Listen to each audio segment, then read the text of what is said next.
shit.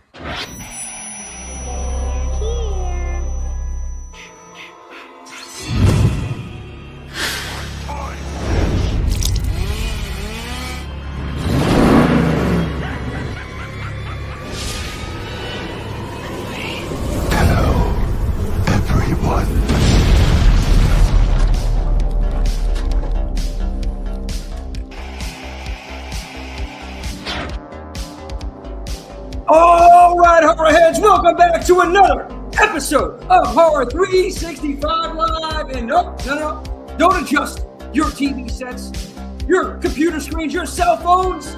Yes, we're pulling double duty this week, as it is our Friday night fan free for all. I'm your host, the mouthpiece of the Northeast, Jimmy J, alongside today, right below the anesthesiologist, Swift Knox. There we go. Look at that combination. Oh, man.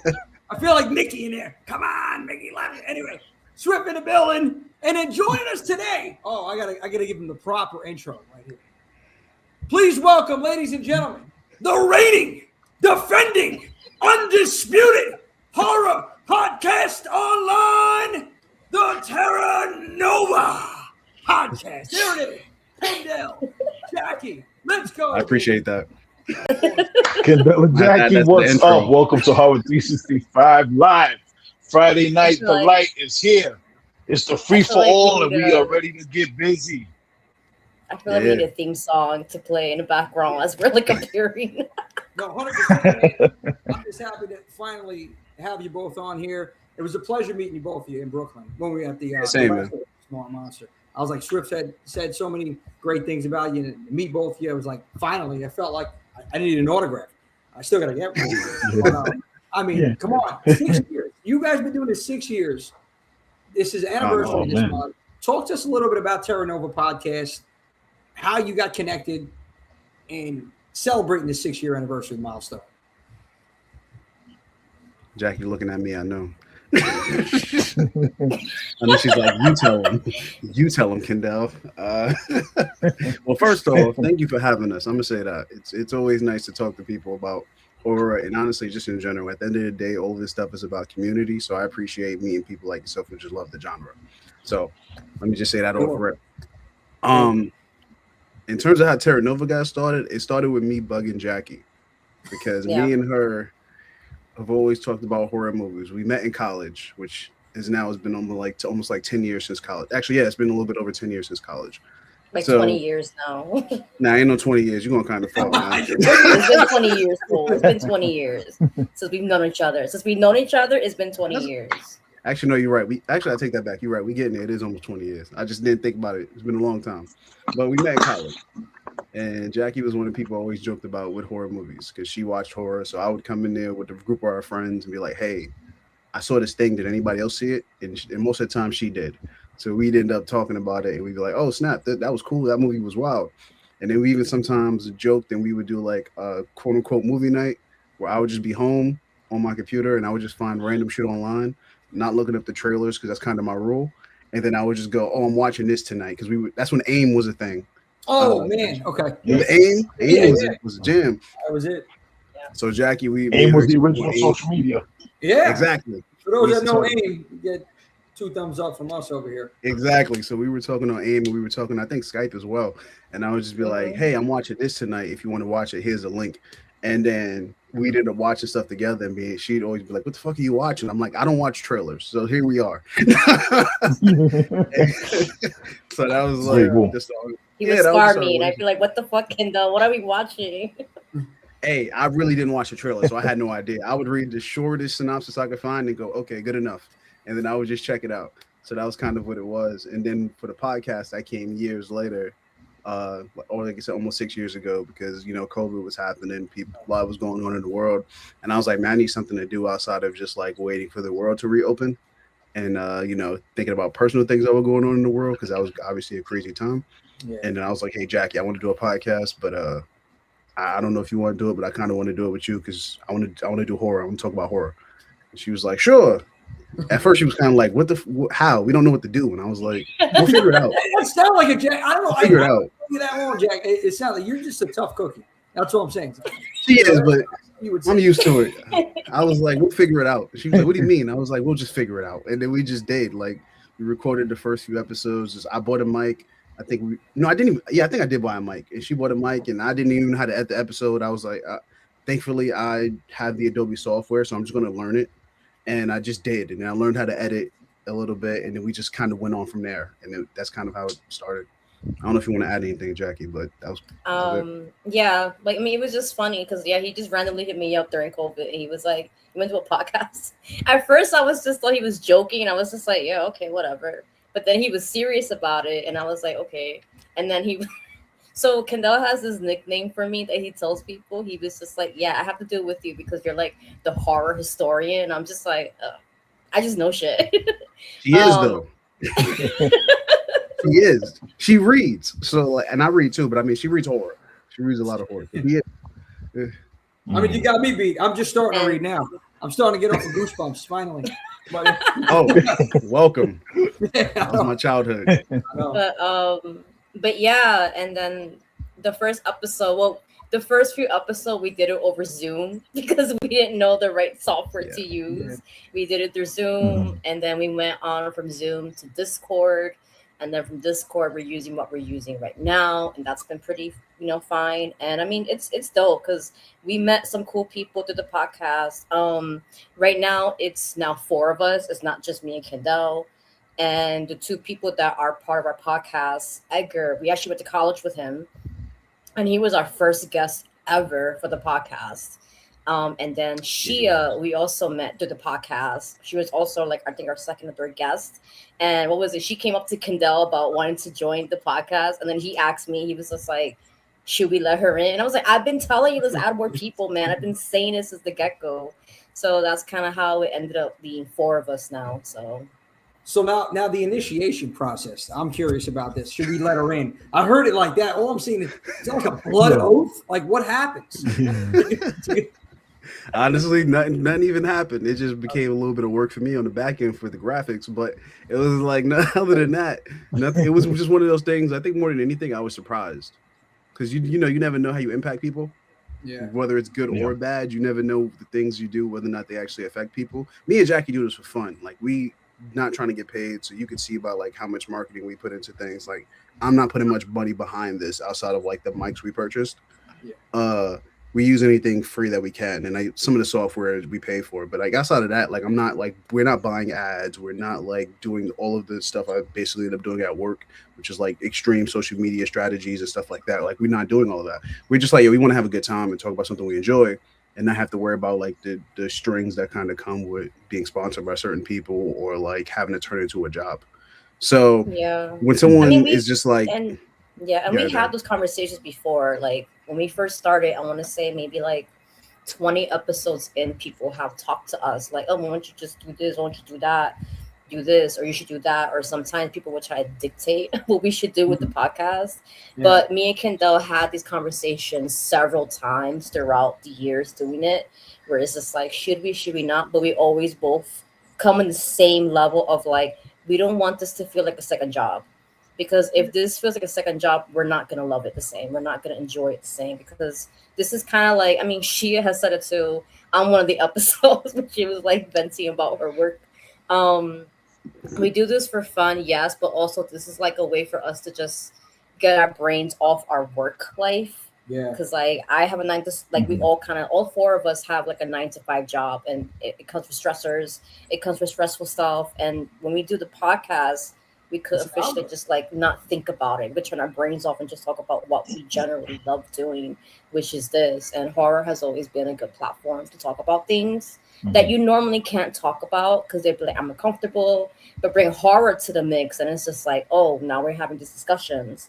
So like people have come to us through DMs when we first started, but they're like, hey, I really appreciate your guys' podcast because you don't just do the regular reviews. You go in depth about it. You talk about the social commentary about it. You talk about how it relates to life. And people always say that. It makes us feel like, okay, I guess we're doing a job then. We're doing our job because horror isn't just horror for us, especially in our community. That's that whole stigma that Black and brown people don't like horror. And it's like, no, we love horror. That's our shit. Every day everyday life is a horror for us. So this is a way for us to escape a little bit, you know. It's escapism. It's an outlet, like you said. You know, your work schedules. It's crazy. It gets demanding. This gives you something to look forward to outside of the norm and connecting with people that enjoy the same thing as you both do. And then everybody out there, it's amazing. And it's fascinating to hear both of you speak and talk about your approach to the podcast, because what I noticed both of you said is like, not really trying to make this a second job. We are not putting XYZ behind it. But listening to so many episodes of the podcast like I have, you will never be able to tell, because you guys, like, much like Jackie said, they go so in depth and they do so much fucking research.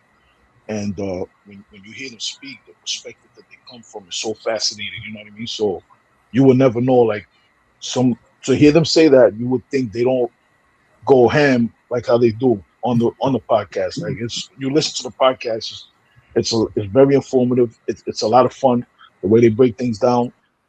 It's just it's an easy listen, and you learn a lot too, and you learn a lot about perspective. You know what I mean? So I really enjoy you guys' podcasts, and I know what you guys are saying, but as a listener, you would never be able to tell, because you guys take it serious. Just from what we hear, you know, there's always things that go on, you know, that the audience can't pick up on. But as an audience member, as a listener, it's like, yo, these people, they do their shit, and they are not here to play games. They are here to fucking break it down, talk about the shit that they love, and they are here to fucking kick ass and not give nobody a fucking chance. You know what I mean? So that's what it sounds like from a listener. From a listener, that's what it sounds like. And I implore anybody here to go listen to Terra Nova. Go listen to the podcast and all of these audio platforms. I listen to it on Spotify because I don't fuck around with rotten apples, you know. So I listen on Spotify. But boom, there you go. I listen on Spotify, but you go check it out. You go listen, and don't get misdirected by what they're saying. They take this shit serious, and the work that they put into it, you can see how much they care about this shit. So don't discredit yourselves. I'll put it like that. Slasher Radio, what's the deal? Slasher Radio, microphones. Rob Humphrey in the building. They're going at it already in the chat, as always. They're going at it. Killer point of view. Salute. And he said something too. Yes, it's therapeutic. Yeah, we appreciate the compliment, man. We really do. Hey, we got Raina. Yeah, for real. And to talk about the other thing, to piggyback off of the other thing you said, one of the misconceptions is that, you know, Black and brown people are not really into horror. Like, I'm a Brownsville guy. I grew up in Brownsville. Everybody knows that. I didn't know it was any other way. I thought everybody loved horror. Like, when I was growing up, everybody just loved horror. We were 6, 7 years old in school talking. I just thought everybody loved it. And so, you know, later I started seeing, they say demographically is different. That's what they think. But I'm like, yo, everybody loved horror. I never knew there was a separation. It was like I was a fucking grown man. You know what I mean? Wrestling too. Like horror wrestling, a lot of crossover fans too. It was the same thing. It's like when you heard somebody was a horror fan, a wrestling fan, like, and it's like, you know, we had that same vibe. Like, everybody loves this. So like everybody. I never knew there was a separation until later when the demographics say XYZ. Growing up where I grew up, you never knew the difference. Like, everybody just loved horror. Everybody was talking about Jason, Freddy, Michael Myers, you know, whatever, Chucky, all of that type of stuff. What is that shit? That I don't even remember the name of it. The shit that was popping. Oh, we got the twins in the house. Double feature podcast. Salute. Horrors and Escape. Absolutely. How you doing, Mika, Kara? Thank you. Yeah. Lena. Yeah, I didn't see a separation either, though. So I'm with you on that. Oh yeah, Lena, in my childhood, I didn't see a separation between them. Everyone liked a little bit of both, of horror and everything else. So I saw the separation honestly when the internet became more prominent, and I actually saw that there was a horror community when me and Jackie started doing this. That's when I saw the divide, because I realized when people did their best of list, there were a lot of movies from my childhood that were always excluded. Like when people were talking about, oh, what are some of the best horror movies? Even if they said what were some of the best horror movies with Black people, some of the classics from my childhood were never on those lists. Like The People Under the Stairs. I'm like, how is this not on the list? Man, I love that movie, man. Like, this is a great movie. Criminally underrated too. Yeah. And then like anthology films, I wasn't seeing Tales from the Hood mentioned as much. And I'm like, that's another classic. Like, how is this not on your anthology list? So that's why I kind of sort of divide. But people would say they like these movies. I just never saw them mentioned as heavily as like Freddy and Jason. So that would confuse me. Yeah. No, I mean, what are two classics right there? Oh my God. Oh, go ahead, Jack. Yeah. No, I was saying like when we did the episode 4 Tales of the Hood, which that was just like we were like all excited about that because that was my movie growing up too as a kid. Like that was what I grew up watching. And it was funny when we did the like in-depth because so I do the docs for the podcast where I do the research, I find the articles and it compiles to what we're talking about for the movie. And doing the research, we found out that even that was advertised poorly because it was advertised as something else and not horror or something like that, and make a lot of movies. They were like, oh, I didn't know this was horror. Like, because the studio fucked it up. It butchered it. Yeah. And that happens a lot with like Black and brown horror films where it's not advertised properly by the studios. And I mean, I love that film. Like, I love Tales of the Hood. I could watch that 1,000 times and never get tired of it. What's your favorite story in there? The one with the dolls. Oh, I hate Plantation one. The Plantation one. Dolls. I love that one. That one. Good one. I love the dolls. I fucking love that one. I think. What about you, Kendell? And Tales from the Hood. It's either the doll one or the one with the kid who like was drawn. He drew the monster and ended up being the stepdad. Like he had drawing powers basically. He can like draw stuff and it came to life. Those two stories were like really, really cool. I don't know. Yeah, those are the main two that came to mind for me. They were all. I mean, the whole story, that whole movie too, anthology wise. One of my favorite, like my top, got to be second after Creepshow. You think anthology horror, and that one itself, what I remember is so vividly is the makeup, and scared the shit out of me in the first story. Yes, just the makeup at the end, how they did that, the whole get up. I'm like, oh my God, and then of course the Mortician, of course, like the shit. Yeah, like Clarence Williams III. I mean, come on, man, he owned that, and then the twist. Like, how do you not fucking say, oh, at the end of the movie? Like that freaked me out as a kid. It did, yeah. I used to pretend I used to have to take my uncle's cigar with the cigar, just going around like I was planning for it. That was one of the classics, man. But anyway, continue what you were saying. Sorry, I cut somebody off. I don't think you cut anyone off. I think you're good. Oh no, that was it. Double feature. I was getting to the everybody, please follow Double Feature Podcast. Mika and Kira. That's what it was. Yeah, that's what it was. The key about to feel like a second job. It's great to have that creative element. For sure. But check them out. So talk to us about some of your favorite horror movies other than what you have just mentioned. Whoa. Hold on. Before we do that, before we get to that, we're going to get to that. Cut me off. How did both of you... Yeah, I got to cut you off. How did each one of you get pulled into horror? That's what I want to know. I want to know, where did your horror journey start? That's what I want to know. I'm sorry, Jimmy, but I got to know this. No, you're right. You're absolutely right. I knew Kendell was going to be like for me to go first because I have a funny story. I share this story all the time. My introduction to horror was when I was 3 years old, Chucky. We used to have we used to have family movie nights, so it was a mixture of horror and like Disney films. It was like Disney and horror. Wow. And my introduction was Chucky, and Kendell clowns me to this day about my story about Chucky. Because when I was a kid, I used to sleep with Chucky doll because I was more scared of Freddy than Chucky. I felt like he was gonna protect me from Freddy Krueger. So wow. Yeah, that's hilarious. I would watch that. That's a Brooklyn girl. That's a Brooklyn girl for you. Yeah, I would watch that. You actually were not afraid of Chucky. So which one was it? Was it the second film or the first? No, it was. I forgot which one it was. I don't remember, but I remember it was a Child's Play movie that my mom put on, and we watched it. Because again, we used to watch all the movies. That's how also I got into horror, was because of my mom. So she was a big horror fanatic too. So we used to watch Night of the Living Dead, the OG one, black and white, Texas Chainsaw Massacre, which used to freak me out as a kid, Chucky, Hellraiser, Howling, all those films you can name of, the Ice Cream, all those films, the OG Ice Cream Man, Dentist, etc. We used to watch that in the house, but I just remember vividly Child's Play when I was 3. And it was one of those Chucky dolls that would like stick on the window because I had the silicones. I used to sleep with that because, again, I think it was New Nightmare.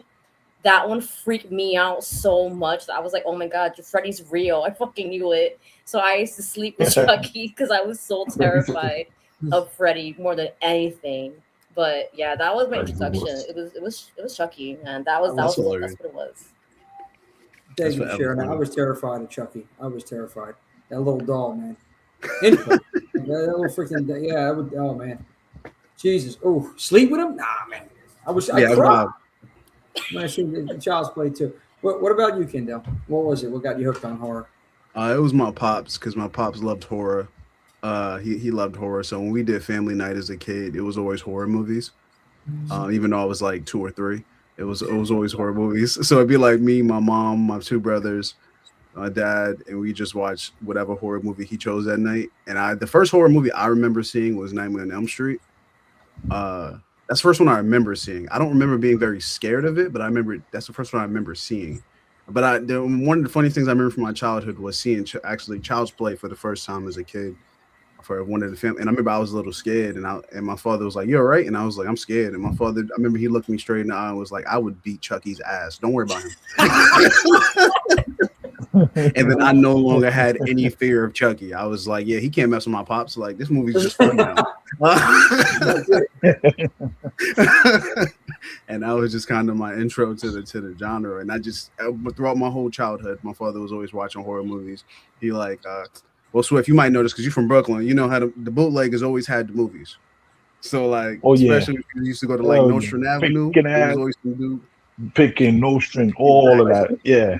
Oh yeah, I remember that. So, that block. Yeah. So there was a lot of people. There was a few of them guys. You go to them a few times and they get familiar with you. They know what you like. There was one guy on Nostrand Avenue. I can't remember his name, but every time he saw my father, he knew my father loved horror. So he would always be like, "Oh, hey man, hey pops, how you going? Come over here, man. I got something new for you this week." So it was like that's how I saw a leprechaun in space. That's how I saw a leprechaun in the hood. That's how I saw a mosquito.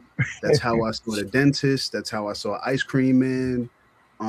Tales from the Hood, like name a horror, Wishmaster, Jeepers Creepers. TV trailers was not doing it. My father was buying the VHS from this dude. And then we would like before the DVD bootlegs, because they used to sell them. They had deals like 3 for $10 sometimes, and they would exactly. I don't know if that guy was not returning them. I don't know what he was doing, but it was always the original art. It wasn't even just like a bootleg. It was like the original art. Yeah, like for Scream, it was the original art and everything. And I was like, "Oh, this is awesome." So that's how we just kept watching stuff. Jack Frost, all those movies. He was Jack Frost. And let me tell you, that Scream was original quality. The Scream was original quality. Yeah, it was. Yeah. That's why I was like, he had to steal them or something because I don't know how these are all like premium quality movies. It wasn't no guy. I know somebody who. Yeah. I know somebody. Yeah, I know somebody who had the screener copy from Dimension Films for Scream, the first one. I know somebody who got it, and then everything happened. I'm not even gonna get into it, but yeah, don't incriminate yourself. Once they got it, everybody got it. Once they got it, everybody got it. Oh man, that was the thing. That's a lost art now because everything went platinum in the hood. Yes, it did. Bootlegging was CDs, DVDs, and stuff like that, and even before that, VHS. That's a lost art now because everything's streaming. There were people making money, starting making a living off of. You knew who the guy was, or even the girl. Yeah.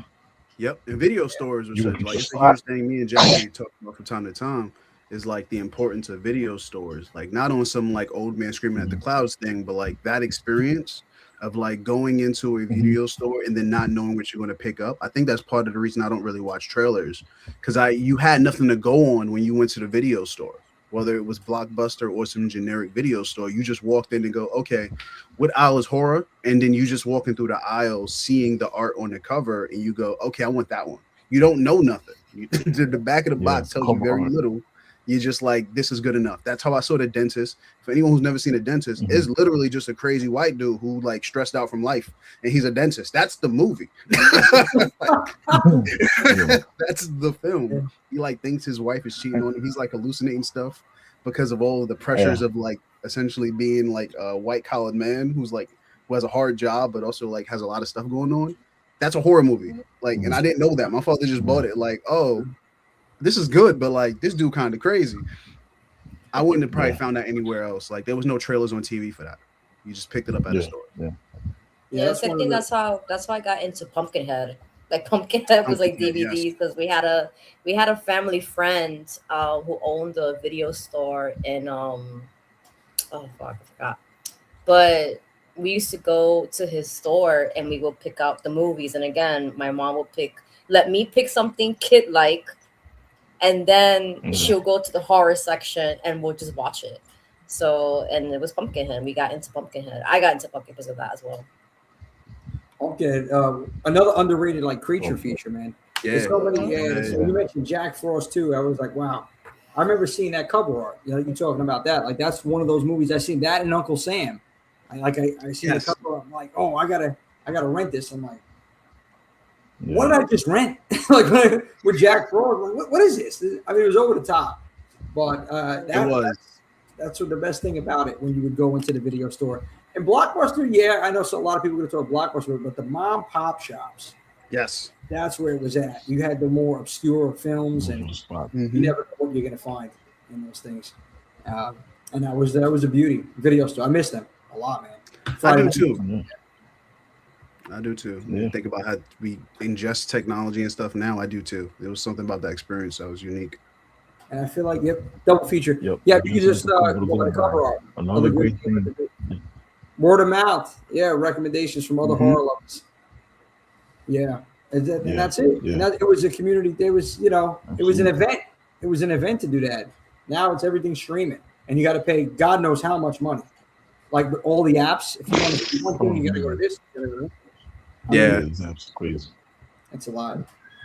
But Swift, so we had asked you that question. I want to get back to that horror movies. Everything that you both discussed on Terra Nova podcast. Some of your favorite horror films of all time. Give us the top three. Top three. That's hard. I know people understand this is my favorite horror movie ever.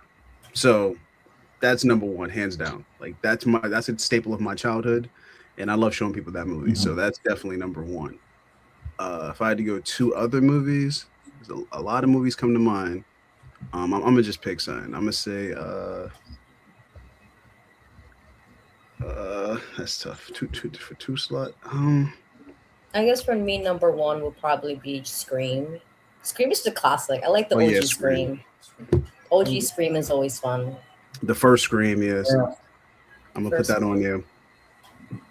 So second for me is probably it's a film that we covered because I told Kendell about it. Not many people know it. It's The Moth Diaries. And The Moth Diaries is a vampire film that's based on Carmilla, like a modern day Carmilla. So that's my second favorite because I love that movie. It's so beautiful. I never seen it. Now I gotta watch it. It was really interesting. I never saw it either until she mentioned it. Oh, and my third one, I'm gonna say From Dusk Till Dawn. From Dusk Till Dawn. Let's do that. Oh, man. Jackie, I love that movie. So From Dusk Till Dawn. No, there's a reason. There's a reason why Kendell loved Dusk of Dawn, and he would never not mention it. Anytime he gets an opportunity, he's gonna mention why he loved Dusk for Dawn. You damn right. I would just say straight up. What's the reason? I saw the movie when I was 9, but Selma Hayek. I saw the movie when I was 9 years old. I watched it with my dad, and we both were looking at each other like, "Yo, what the fuck?" And I remember when Selma Hayek specifically came on screen, me and him looked at each other, and I thought to myself, "I definitely love women. Like I am just straight as straight can be, because there's no way I can turn away from this scene." And it's my favorite. It's definitely one of my favorite horror movies ever, but it's easily my favorite vampire movie ever. I love that movie so much. For me, the third one, my third favorite it's film also is. no. I want to hear your third one. My third one is 1980s remake of The Blob. I fucking love that movie. So if Kendall knows why, so well, I mean, it's hard because it's between The Blob and The Fly with Jeff Goldblum, and the only reason why is because I really love practical effects. Like I'm such like I love practical effects. That's like my favorite thing about horror films. The more like basic and practical it is, I love it. Because again, like when I got into horror, yeah, I was scared of these characters, but then I used to dive into the behind the scene footage of stuff, and that's when my true love of practical effects came on, and I was just like, I mean, I love this movie. I love this movie for that. So, yeah. There's nothing like a good practical effect. Those are some dope picks. Yeah, sure. Those are dope picks. The Thing, The Fly, all these films have practical effects. But going back to From Dusk Till Dawn, it was also a dope movie before you know it was a horror movie. Like the opening weekend that it came out, people went expecting a crime film. And those first few audiences that went, and then their minds were blown. They're like, "Holy shit! It turned into a vampire shit!" Blah blah blah. Everybody thought it was a crime movie. Like the way that they showed everything, it looked like it was just a crime film. And that film itself, like that half of the film, was dope in itself. Like these two crazy brothers that were just like running roughshod, across the states and everything like that. A road thriller movie, and then it turned into what it turned into. It got kind of goofy, but it was still so dope. You know what I mean? Yeah, that's what stuck with me because, like I said, I don't watch trailers, so me and my pops both didn't know that's what the movie was about. We just the dude on Nostrand Avenue was like, "I know you like horror, here you go." Yeah, and he was like, "I don't even want to tell you what it's about, just go watch it." And then we went to go see it. And he was like, "If you don't like it, you could bring it back. Like that's how serious I am." He was like, "If you don't enjoy this movie, you could bring it back to me. I'll give you your money back because I'm telling you, you're gonna like this movie." He's the man for that. Yeah, and then we just went home, and I was like, "All right, whatever." My father put it on, and we sitting there like, he was like, "I don't know." He said it's horror, but all right, we're gonna see where it go. And then that second half, that switch, it gets people every time. I showed that movie to at least 6 of my friends. Like on random times, like whether it was on demand or something. I was like, "Oh, put that on if you ain't see it because you're gonna like it." And every time, every friend is like, "Yo, what the fuck is this movie?" I'm like, Yep. This movie's insane. This movie is insane." 100%. Yep. All great picks. And Scream, obviously classic. You can't like just that time where horror was on. I'm not gonna say it was really on a decline. I guess coming off of the 80s. The fire wasn't really there as much in the mid-90s. And Wes, again, just flipped it and changed the game with Scream. And it was, from there, at that point on, it was a lot of these, we noticed like a lot of the school slasher. We got Urban Legend, I know what we did last summer. It was all like kind of the same format. Faculty and even the cover art was very similar, if you remember. Oh, yeah. I remember the cover art for a bunch of those, Scream, I remember because Drew Barrymore's in the front, even though she died first. It's funny because like when we covered Scream, it wasn't really part of like, I guess intentional, but I was just like, Wes definitely was pulling from Alfred Hitchcock for killing Drew Barrymore first because that's what he did with Psycho. He claimed he killed the main lead, which was a very famous actress, Jamie Lee Curtis' mom. And then with Drew Barrymore, people were thinking, "Oh, she's gonna do," and then she died right away. And that was definitely a nod to Alfred Hitchcock for that. So 100%, that's good. That's good. Yeah, it sure was. And it was also it also messed everybody up. They're like, "Yo, they just killed the star. Like, what the hell? What are we in for? What is So that was the ill fake out. It was excellent execution. Yeah. Everybody remembers that opening scene. And coming at the time that it came with, like you were talking about, Jimmy, it was like a transitional period of horror. Horror kind of cooled off, and it was just like in a weird freaking place. It was just weird. It was just, it was disgusting. Like for a guy like me, it was just disgusting, and then that kind of brought it back. I was disgusted. I was disgusted with the type of nonsense we were getting. But that really brought it back, and look at what it did now. I mean, you had a couple bangers in between. I got to talk to Tevin over real quick. Okay. Oh yeah, go ahead, Jimmy. No, I was just thinking because a couple bangers in between coming off of the '80s. After I guess, for me, when I seen Child's Play 3, and I'm like, wow, how do you go from this from 2 to 3? Like, what just happened? Like with that, 3 was the camp, right? 3 was the military camp. 3 was the camp, yeah. But it was weird coming off of 2 in the timeline, and now Andy's older. It's a different Andy. I'm like, okay, it's a year later.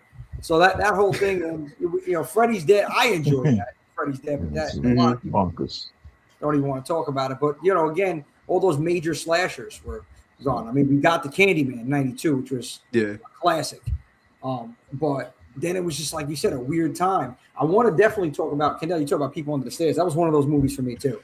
When I seen it, and I was watching this, and it always got me. It was very interesting, even in the beginning with the tarot reading and Fool and everything. And then I wanted him to just really straight up fuck up mommy and daddy. I was like, yo, you gotta and I mean they threw so much comedy in there too, just how everything guys run around with a gimp suit and a shotgun, but I thought the ending was the payoff made me feel like $1 million. That's all I'm gonna say. It was great, man. It was great that conclusion. So I really enjoyed that movie, and that's a Wes Craven gem right there, man. It's not talked about enough. Yeah, that's why I was happy to show Jackie that in particular, because she didn't see it prior to us doing the Flood podcast, and because it's Wes Craven, so you see a black lead, you don't necessarily think that a white person wrote it. But I'm like, that's why I say sometimes people can get it right if they just understand how the world functions. And like you can watch that movie and almost think like a black person wrote it, but it's like, no, the same dude who made Scream made this. He had enough insight. Yeah. He worked with enough people to know what he was doing. The characters feel authentic in every way. Like I don't sit there just like the black, especially the black characters. I'm not like, oh, these are just like caricatures or like imitations of black people. It's like, nah, these feel like black people. Like these characters feel written like they're written by somebody who was like actually from these neighborhoods. Like I can respect that. And that's why I love the movie. And I love Poindexter because he's just a wide-eyed, like innocent kid who's just like, I just want my mom to do better. Like my mom is sick. I want her to do better. And this is just a weird scheme that like my sister's boyfriend came up with, but like he was going to make my mom better. I'll help. I'll try. Yeah, he was doing it for the family and for mom. So. And everybody like, that's what he wanted too, because these people were just corrupt all around. They were incest, some like it was wild, man. When you find out it was insane. Yeah, the whole thing is If you haven't seen it, I know we kind of spoiled. You got to watch it if you haven't seen this movie. People Under the Stairs. Yeah, I'm gonna check that out. J&M Explorations double feature. What's up, J&M? What's up? Nemo. Welcome. Hey, we got your Nemo. Listen, everybody. Like I say every time Nemo's in the house, Nemo is hard at work right now, but that's Brooklyn's best bartender. Go see Nemo at Frida Brooklyn. Go check her out. Tell her that 365 sent you. She's gonna take care of you. She's gonna listen. You're gonna be walking out of the sideways. If you're wearing glasses, your glasses are gonna be like all tilted to the side. You're gonna have a good time. Just tell Nemo 365 sent me. Nice. And Nemo does the thing over there. And tuning in. Go ahead, Swift. I was just saying, Nemo always tuning in. She's working and tuning in, man. So shout out to Nemo. Thank you, everybody that's tuning in. But tell Nova right here on the show live. Yeah, absolutely. Yeah. You guys got the podcast. When does the podcast drop? Bi-weekly. It's bi-weekly. Yeah, we try to do every 2 weeks, roughly. Yeah. When we first started, we did an episode every week. And then before I'm at my job now, I was a teacher at a school. So work was getting really crazy. And I kept telling Kendell, I was like, I need breaks. I can't. And then Kendell was like, you know what? Let's just do it bi-weekly. Sometimes when it does get busy, we just release one episode a month if it's too hectic going on. But yeah, so I realize now I can't take breaks anymore for the podcast. Kendell freaks out. Or sometimes, all right. The best way I could describe it, and I talked to Kendell about this, and he was like, "You know what? You're right. I see it now." I don't know if you guys ever seen that meme from Community where Donald Glover comes in with all these pizzas, and it's just on fire, and he was gone for like 5 minutes. That's me when I go on a little hiatus from the podcast. I come back and I'm like, the fuck just happened? Like, it's over fine. What happened? It's a missing piece. Sometimes it's a missing piece. That's all. I was about to say, they're missing, Jackie, we need you. Exactly. It's a missing piece. Whenever people tell me they like the show, they always go, I like y'all together. They don't be like, I like just this person. They're just like, I like when you guys are together. So like when it's not her, honestly, mainly her, because when I'm going, people don't mind. But it's mainly it's something about her. And this is why I feel like you need to make sure you include women in things you do. It's something about her.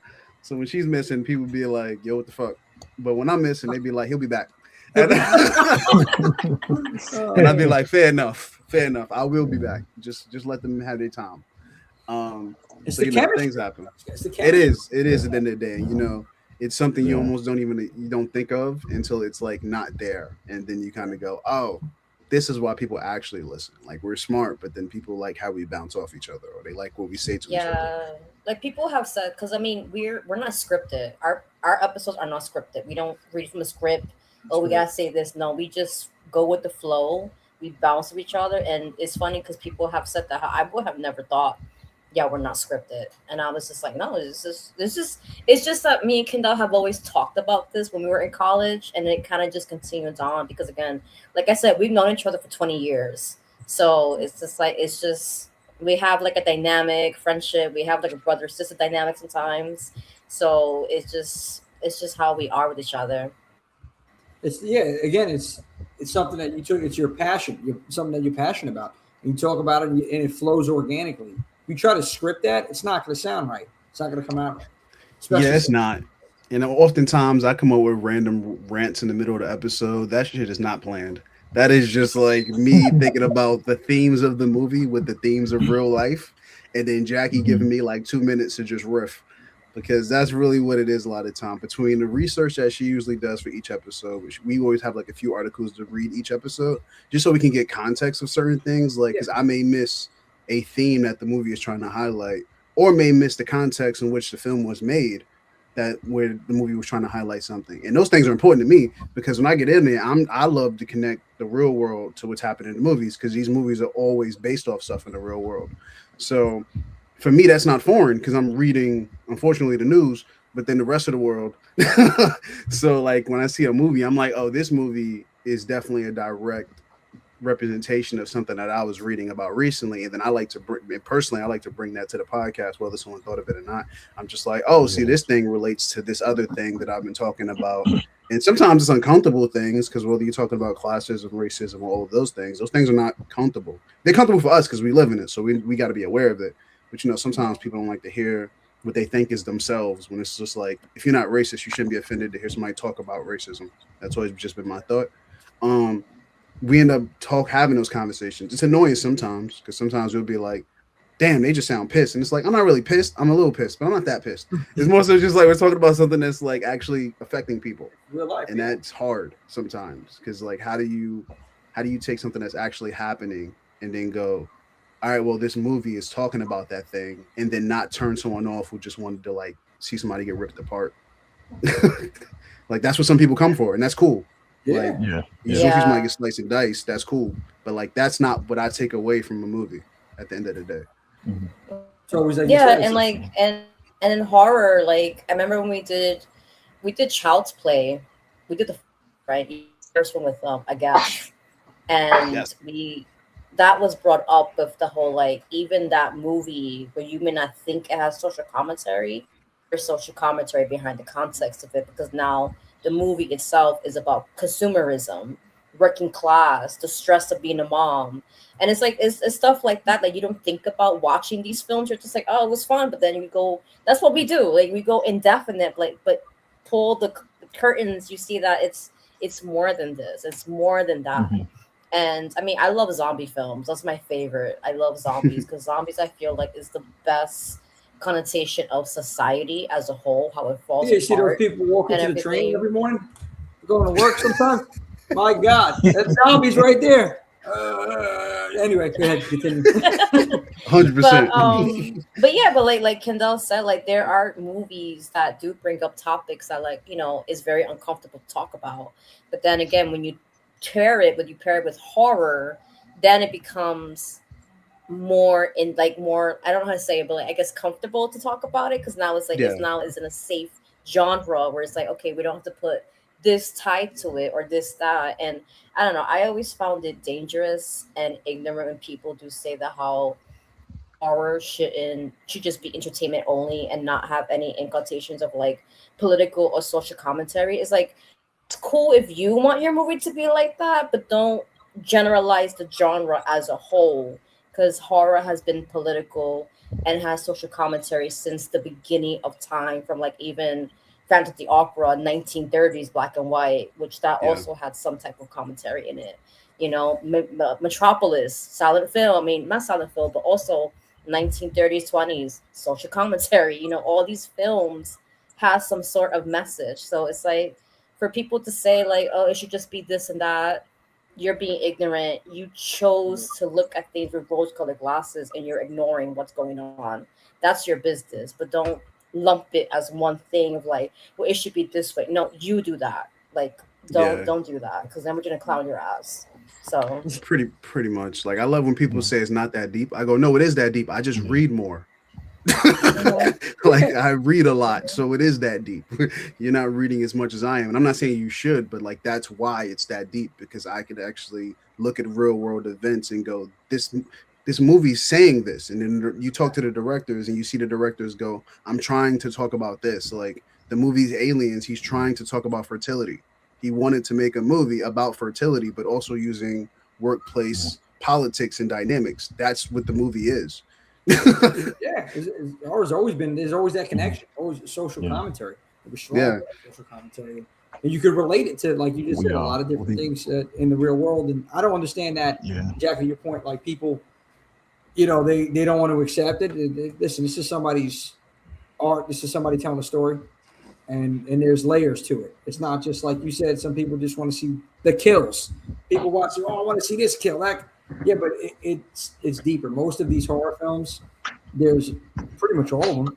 There's some sort of story. Even Freddy and Jason and all of them. People wrote all sorts of papers. What are the kills without the story? What do the kills mean if there's no story building up the kills? Terrifier. Yeah. Excuse me. But sorry. Excuse me. I was clearing my throat. I feel the same way, bro. It's okay. Listen, Kendell knows this. In every episode we do, I always mention that. I always just, put him down under more of a hole than he is. I'd be like, Yeah. But hearing you guys talk more and more, there's number one, shout out to the almighty Fear Circuit. The Fear Circuit is a network of content creators. We got together. It's a bunch of us. It's us. It's Killer Point of View Podcast. It's Opening Kill Podcast. Our Life of Horror. Horror Flick Chicks. Under the Floorboards. It's a bunch of us. It's kind of like Wu-Tang Clan.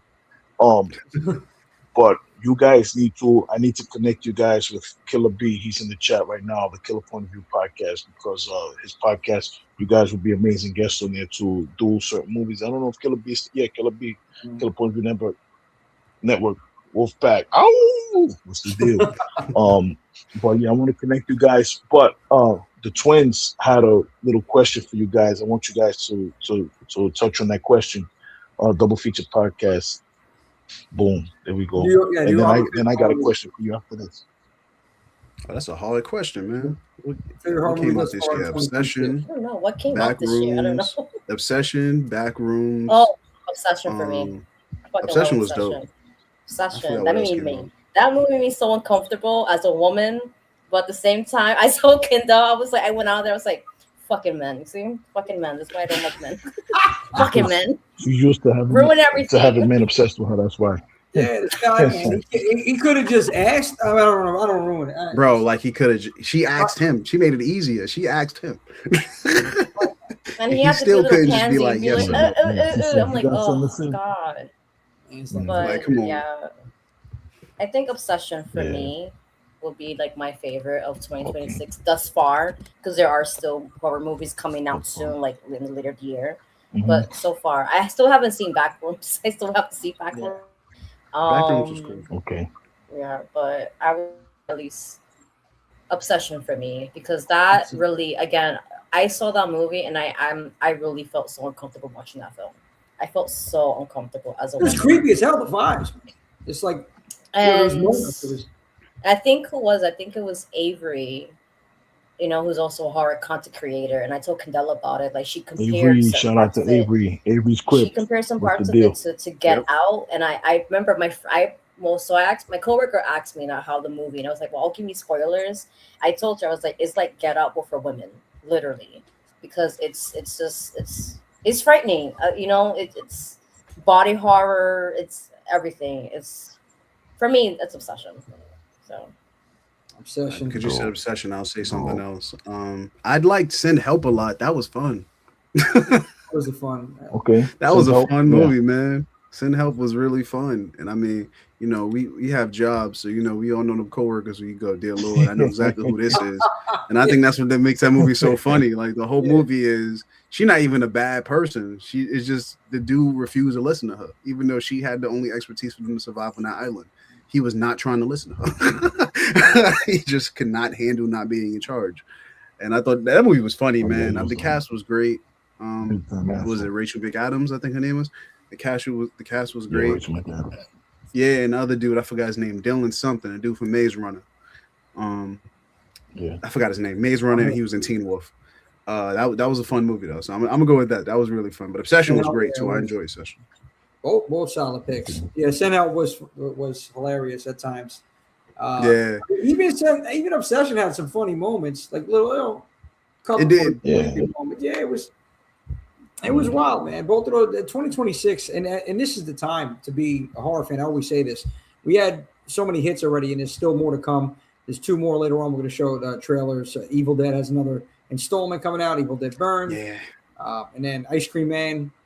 So want to get into both. Is this supposed to be like a remake of the original Ice Cream Man? It's Eli Roth. It's Eli Roth remaking it. I have my whole thing with Eli Roth, but I'm not going to get into it. I mean, that's a different thing altogether. But that's interesting that he grabbed that of all IPs to remake. That's interesting. I think the guy who played him passed, right? Or is he still alive? It was Clint Howard, right? I think so. Yeah, I remember him having an odd-shaped head. Yeah, that's why I remember him. It was like, it's Ron Howard's brother. Yeah, I think he might still be with us. So excuse me if he isn't. But. I think he's still living. I don't remember hearing him passing.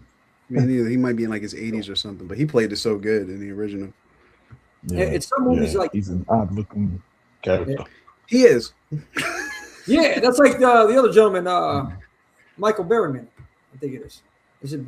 I remember. Michael Berryman looks. They creeped me out, and I like as he was being like, "Oh, this is God bless him," but this is how. Brandon, Terrific Podcast. What's the deal? Salute. Thank you for joining us, bro. Terrific. What's happening, Brandon? Salute. Everybody, listen.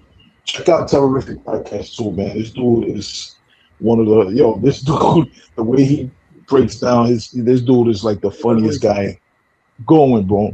Listen to his latest episode. He's doing right now this season. He's doing Stephen King films, and he's doing Pet Sematary right now. Oh, nice. Just go start listening to that, and it's worth the price of admission alone. You're gonna hear that. You're gonna go listen to everything else. This dude, that's one of the funniest dudes, man. That's my brother Brandon, man. Much love, Brandon. Thanks for showing up. The Terrific Podcast is cool. Just the delivery, Brandon. Just the way he says it, it's amazing. Oh, man. Check him out. Tony's that dude is the living legend right there. Oh, Tony Nasari, what's up, bro? How you doing? Salute. I never seen Demon Lover 86. I don't think I saw that one either. Demon Lover. Who's that? If that is a movie, I don't think I've seen that. I thought you were talking about Demon. Love Holcomb. Okay. We got in a couple. Demon Lover. My Demon Lover. Yes, My Demon Lover. 1986. Yes, Scott Valentine. My Demon Lover. 100%. I know what that is. I remember since we were talking about the video store. I remember seeing the cover in the video store. I never watched the movie, but I remember seeing the cover in the video store. He had Scott Valentine. He was from Family Ties. He was I forgot her name. He was the sister's boyfriend. He had like the 80s hair and everything like that. His hand, he had the demon hand behind his back on the cover of the VHS. I remember that. Let's But talk terror. yeah, everybody check out Let's Talk Terror too. CLS kicking ass, going crazy all over the place. Check it out. And if you're not already, follow Slasher Radio and Rob Humphrey because they're also kicking ass. They are now part of Dread Central. So shout out, salute to them. That's our family too. I want to ask you guys something real quick before. Yeah, no, go ahead, Big Rob, look at this. Yeah, we get the whoa. Bring that back up. Bring that back up, please. Rob can wait. Stop it. No, none of this. Rob can wait. And then bro, don't do this to me. We do have Gabby in the green room, so we're going to bring these two young ladies on in a minute. Okay, all right. So I want you to get before we bring them up, I just gotta ask you guys this. Yeah. You got the podcast, and you freaking rocked New York City Comic-Con. How was that? What was that all about? Talk a little bit about it, please. That was an experience. I was actually really surprised because, like, when we were like in the waiting room, because we were with another horror content creator, Damien Hex, and I think he stepped out and he was just like, "Yo, there's a line," and I was just like, "What?" And we didn't really expect it to be that many people there, so I was very surprised. I was like, "Oh shit!" Threw me off guard because I was just like, because again, like Kendell said, we don't advertise our podcast. We're not like, hey, do this. So we are really surprised that people showed up. So it was nice, and we talked about vampires, like POC vampires primarily. We talked about, and it was fun. I was definitely nervous, and Kendall was just like, "It's just like the podcast, Jackie. Come on." I was just like, okay. I don't know. I was freaking out. I was like, I've never done this before, but awesome. It was fun. I definitely had a fun time. It was great to meet new people and to get people to be like, hey, and again, like we said, it's the hard community, to people show up and talk about things that we like to talk about and stuff like that, and wouldn't mind doing it again at some point. So awesome. Yeah, awesome. It was really fun. Like Jackie said, we didn't expect many people, but the main reason we didn't expect a lot of people was because of the time slot we were in. We were in like the very, very last show. The very end, we were the last. Yeah. So it was like a 9:45 show or something like that. And it's like, man, people at Comic-Con all day. I don't know if they're going to stay around for the last panel of the day. Like, this joint been open since like 10 a.m. or something. So for that reason, we didn't really expect a lot of people. The topic we knew was going to be a banger, because people love vampires and people love representation. So we were like, we know that was going to be a banger. We wasn't worried about the topic at all. We were like, that's definitely going to be something. So that was really fun. The topic was great. The passion people had in the room was really funny. It was really fun. People had a lot of questions. People really enjoyed the experience. We made it pretty interactive. So people were like happy to see characters that they loved. It was fun talking about it. It was fun talking about the different components of vampirism, between powers, between how they represented, between how they were seen in media damn near 100 years ago versus now. All of that stuff was like really interesting. And putting together the presentation for it was like really fun as well. I enjoyed it the whole way, to be honest with you. It was really a blast. I felt like I was just doing something for work, because I have to do presentations for work all the time. So I felt like it was a little bit of that, which was cool. But then talking to people was like really cool. And this, once again, it's cool to hear people resonate with what you say. So it's vampires too. And like just thinking about, like you said, that topic. And there are people that legit think they are a vampire. That is true. There's a whole underground society of that is very true. Vampires. More power to them. Was there any blood rave? Nah, we ain't do none of that. Blade ain't have to come through. We ain't do none of that. Dang. all I heard, like, vampire event, Comic-Con, there got to be some sort of blood raiding party, and just like, what I'm saying, just I hit. That'd be dope, but nah, we ain't do none of that. I mean, there are actual blood raves that happen. There's one coming up in August called Blood Rave, so they actually threw blood on you in Brooklyn. That's crazy. At the Monarch Theater, like actual blood. It's not full. It's not real blood. What's wrong with you? It's fake blood. Checking. I don't know how these people moving out here. What's wrong with you? Because it's New York. She said Brooklyn. We don't know.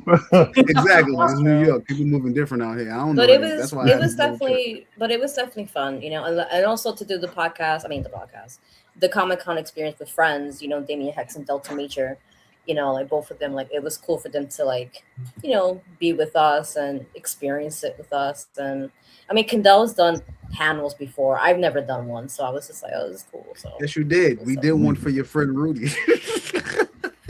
Oh yeah, I forget. Yeah, okay, my brain is fried from work. Leave me alone. I'm a vieja now. Listen, you could have fooled me. You were on fire tonight, and we seen a little of that horror historian come out today.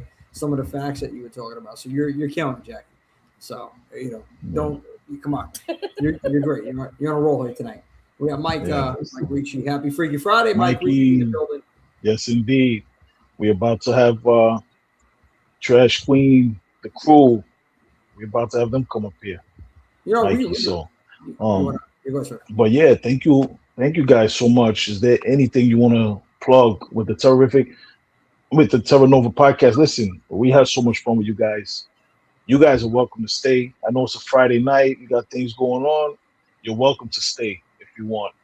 And if not, plug away. And you will be back. You guys will be back. This was too much fun. Yeah, Swift already threatened me with that. He was just like, "Oh, you're gonna be back multiple times." I'm just like, "You're gonna, 100%." Because we want to have we'll have a topic to talk about. We wanted to have you guys on just to talk about the podcast, talk about your love for horror, and really get everybody, our dozens and dozens of fans out here, or just people that just watch the show, man, just to know who. I mean, they probably already know Terra Nova. They've been around 6 years. Like I said, the reigning, I'll do that on the sign out, but you know, you're going to be listening right here. And I just started Swift. I'm surprised I just recently heard, and then again, I'm not surprised because I am in like my own little planet over here. And Swift is like, Jimmy, you got to check this out. Jimmy, okay, yeah. You know, always moving around, always trying to, you know, do the business side of things. And when I listened, man, you guys are killing. Swift was on the money. I'm like, wow, you could tell you're having fun though. Like you could really tell that on the show. And it's like you would think, to your point earlier, that it was scripted and stuff. Maybe some bullet points, like for some facts or whatever you had to write down. But other than that, it just flows so fucking well.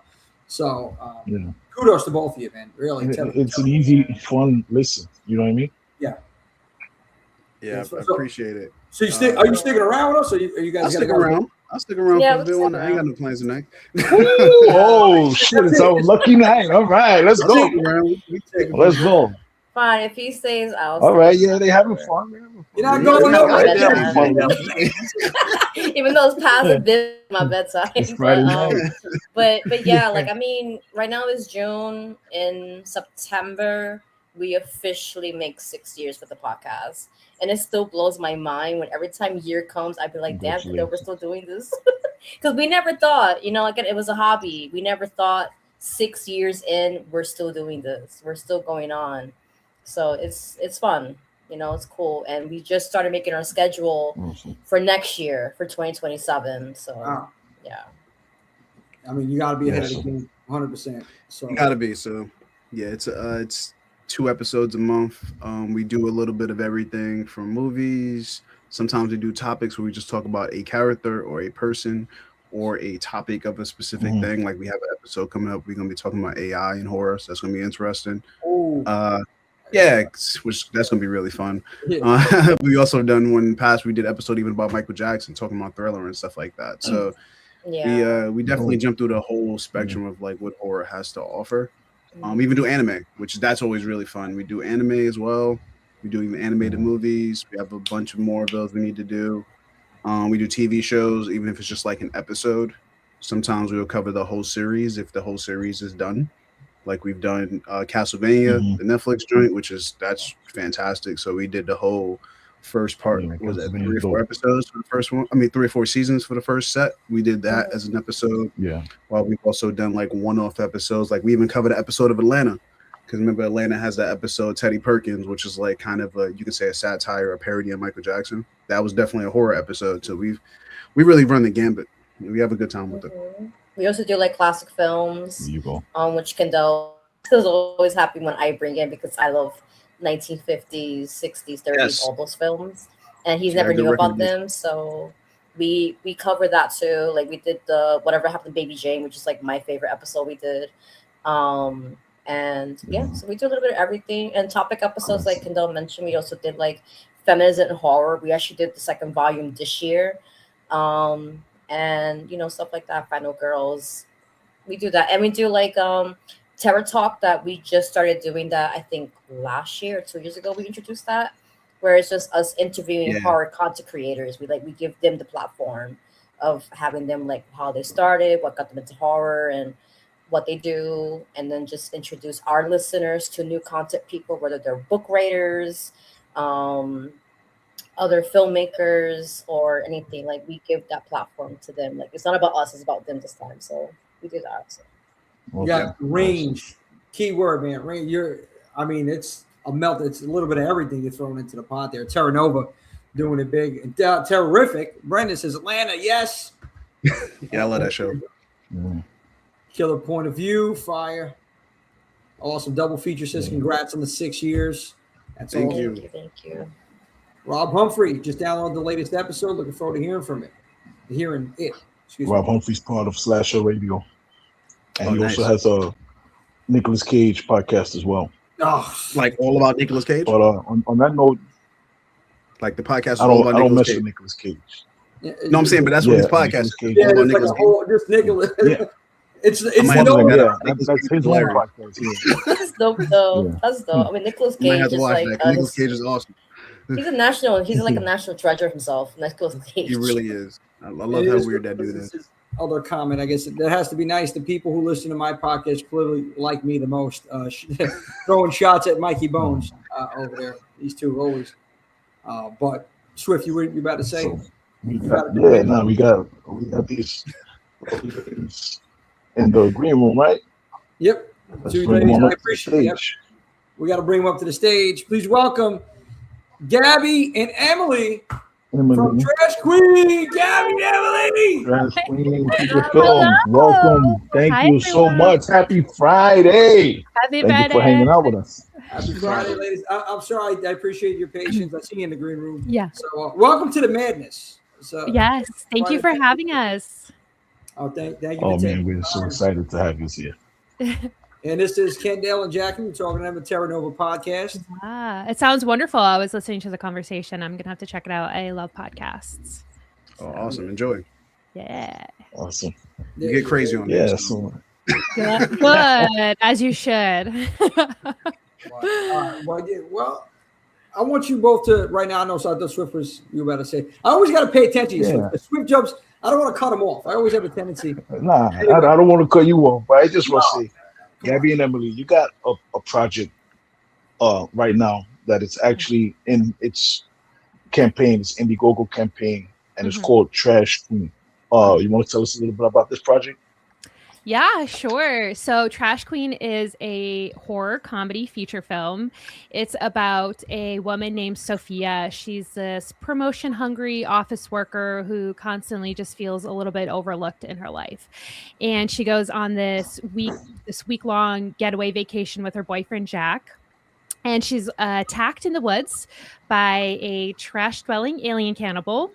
And it creates this insatiable hunger inside her for human flesh. Then her boyfriend, Jack, is kidnapped by this character, the Trash King, and he's taken to the town dump. So Sophia has to travel to the town dump, defeat the Trash King, and save the man she loves most and have this nice transformation into this kind of powerful force. So it's kind of got something for everyone. That sounds very interesting. And amazing. Yeah. So now she has to, in order to survive, she has to eat people. Yeah. Okay. Yeah. There's cannibalism. Yeah. Oh yeah. Okay. So now, how many days are I'm looking at? Okay, I'm looking at campaign. 22 days left, and there's a bunch of, I know, different goals you have here. You're over halfway there. Yeah. Go ahead. That's amazing. Yes, indeed. Congratulations. Thank you. So talk to us about creating this project. Now, why? Yeah. There you go. About putting this together. When did this come to fruition? When did this idea come to fruition? Oh, Gabby, I can't hear you. Oh, you're muted. Okay. Well, while she... I'm going to give her a second. No.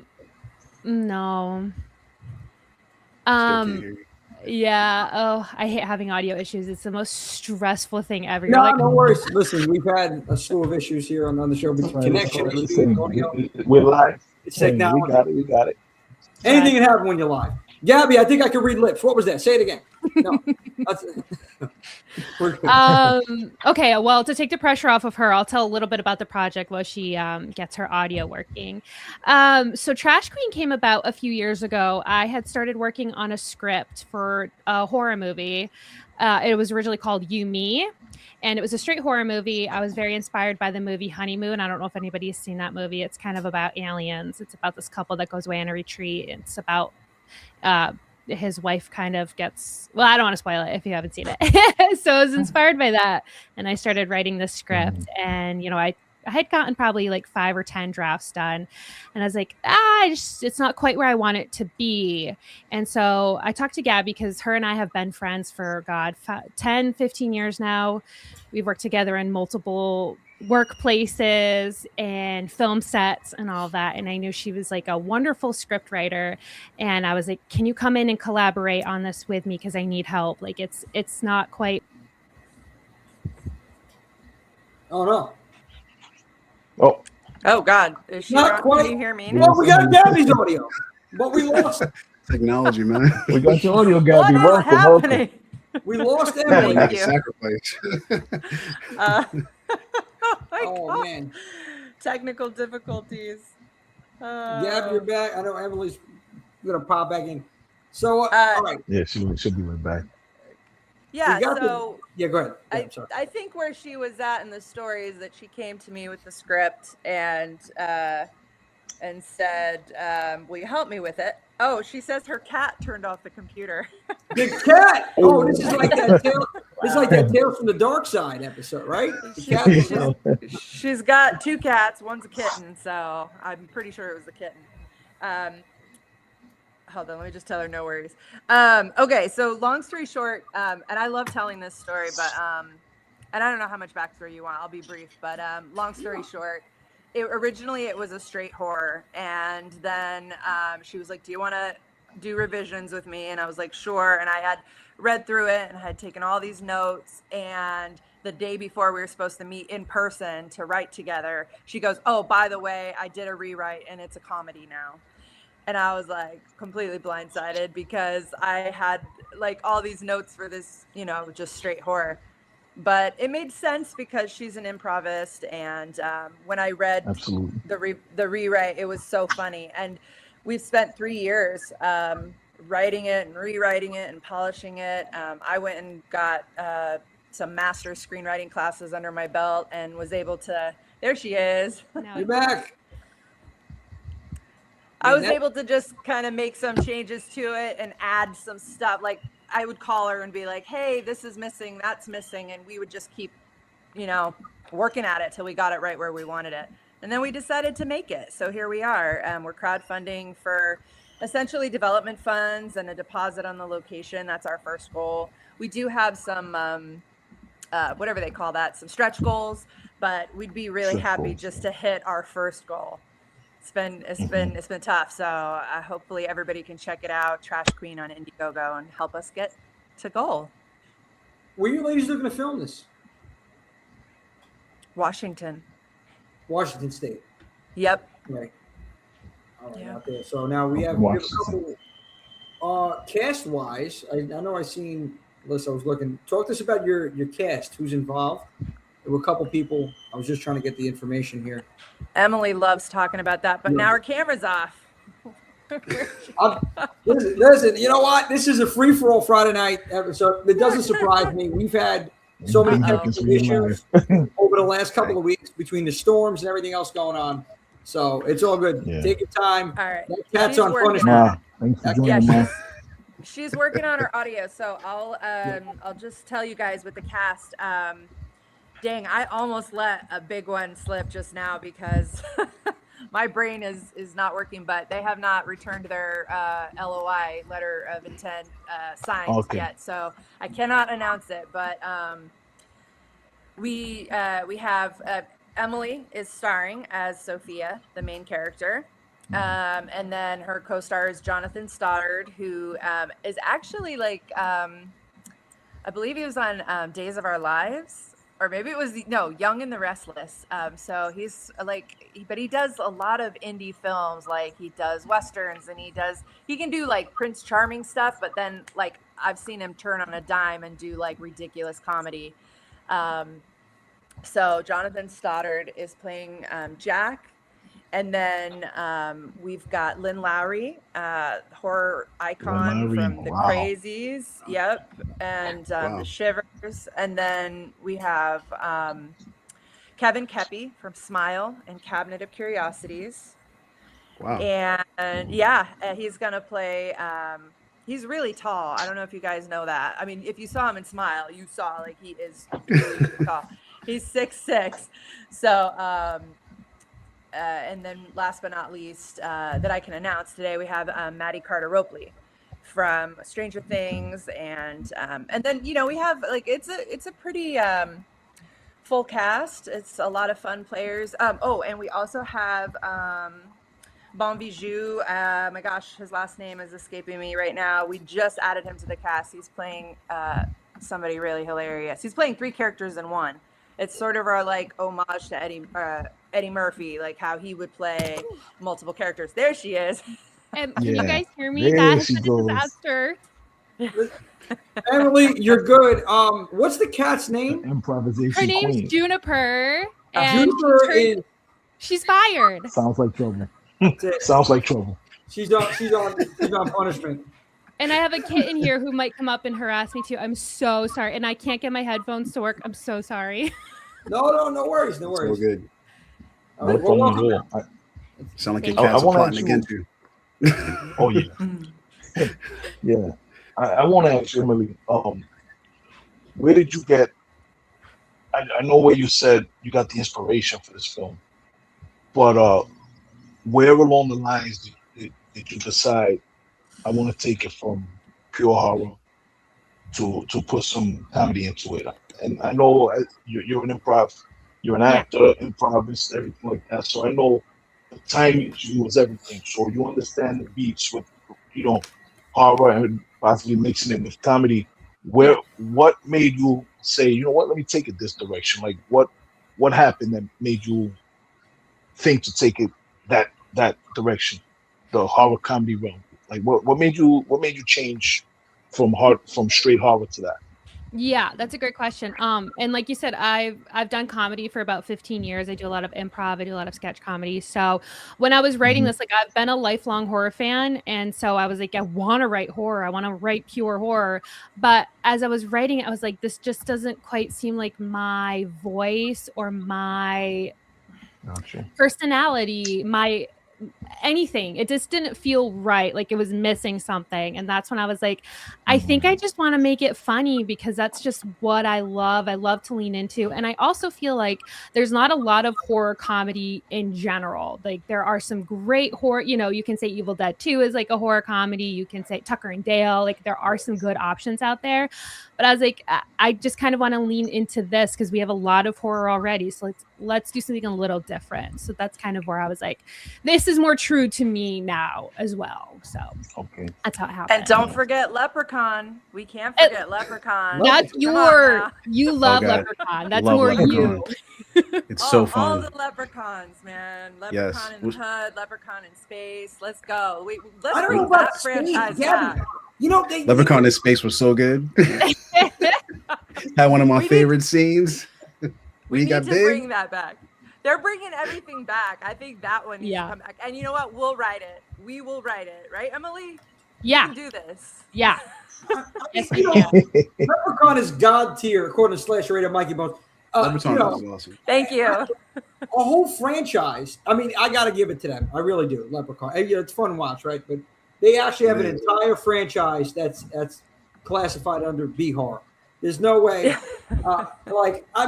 The first movie, I mean, I love Jennifer Aniston, right? And seeing her in the first film, and then what we got after that, it was just, I guess it was fun. It was fun watching. But I mean, you can't, I don't know, space. I mean, they got to stop with space. The space thing is really getting me. Like, you know, I know eventually we're going to see Ghostface in space, and it rocks. It's like, I mean, I've told Kendell this. Eventually, every franchise has to go to space. Jason went to space.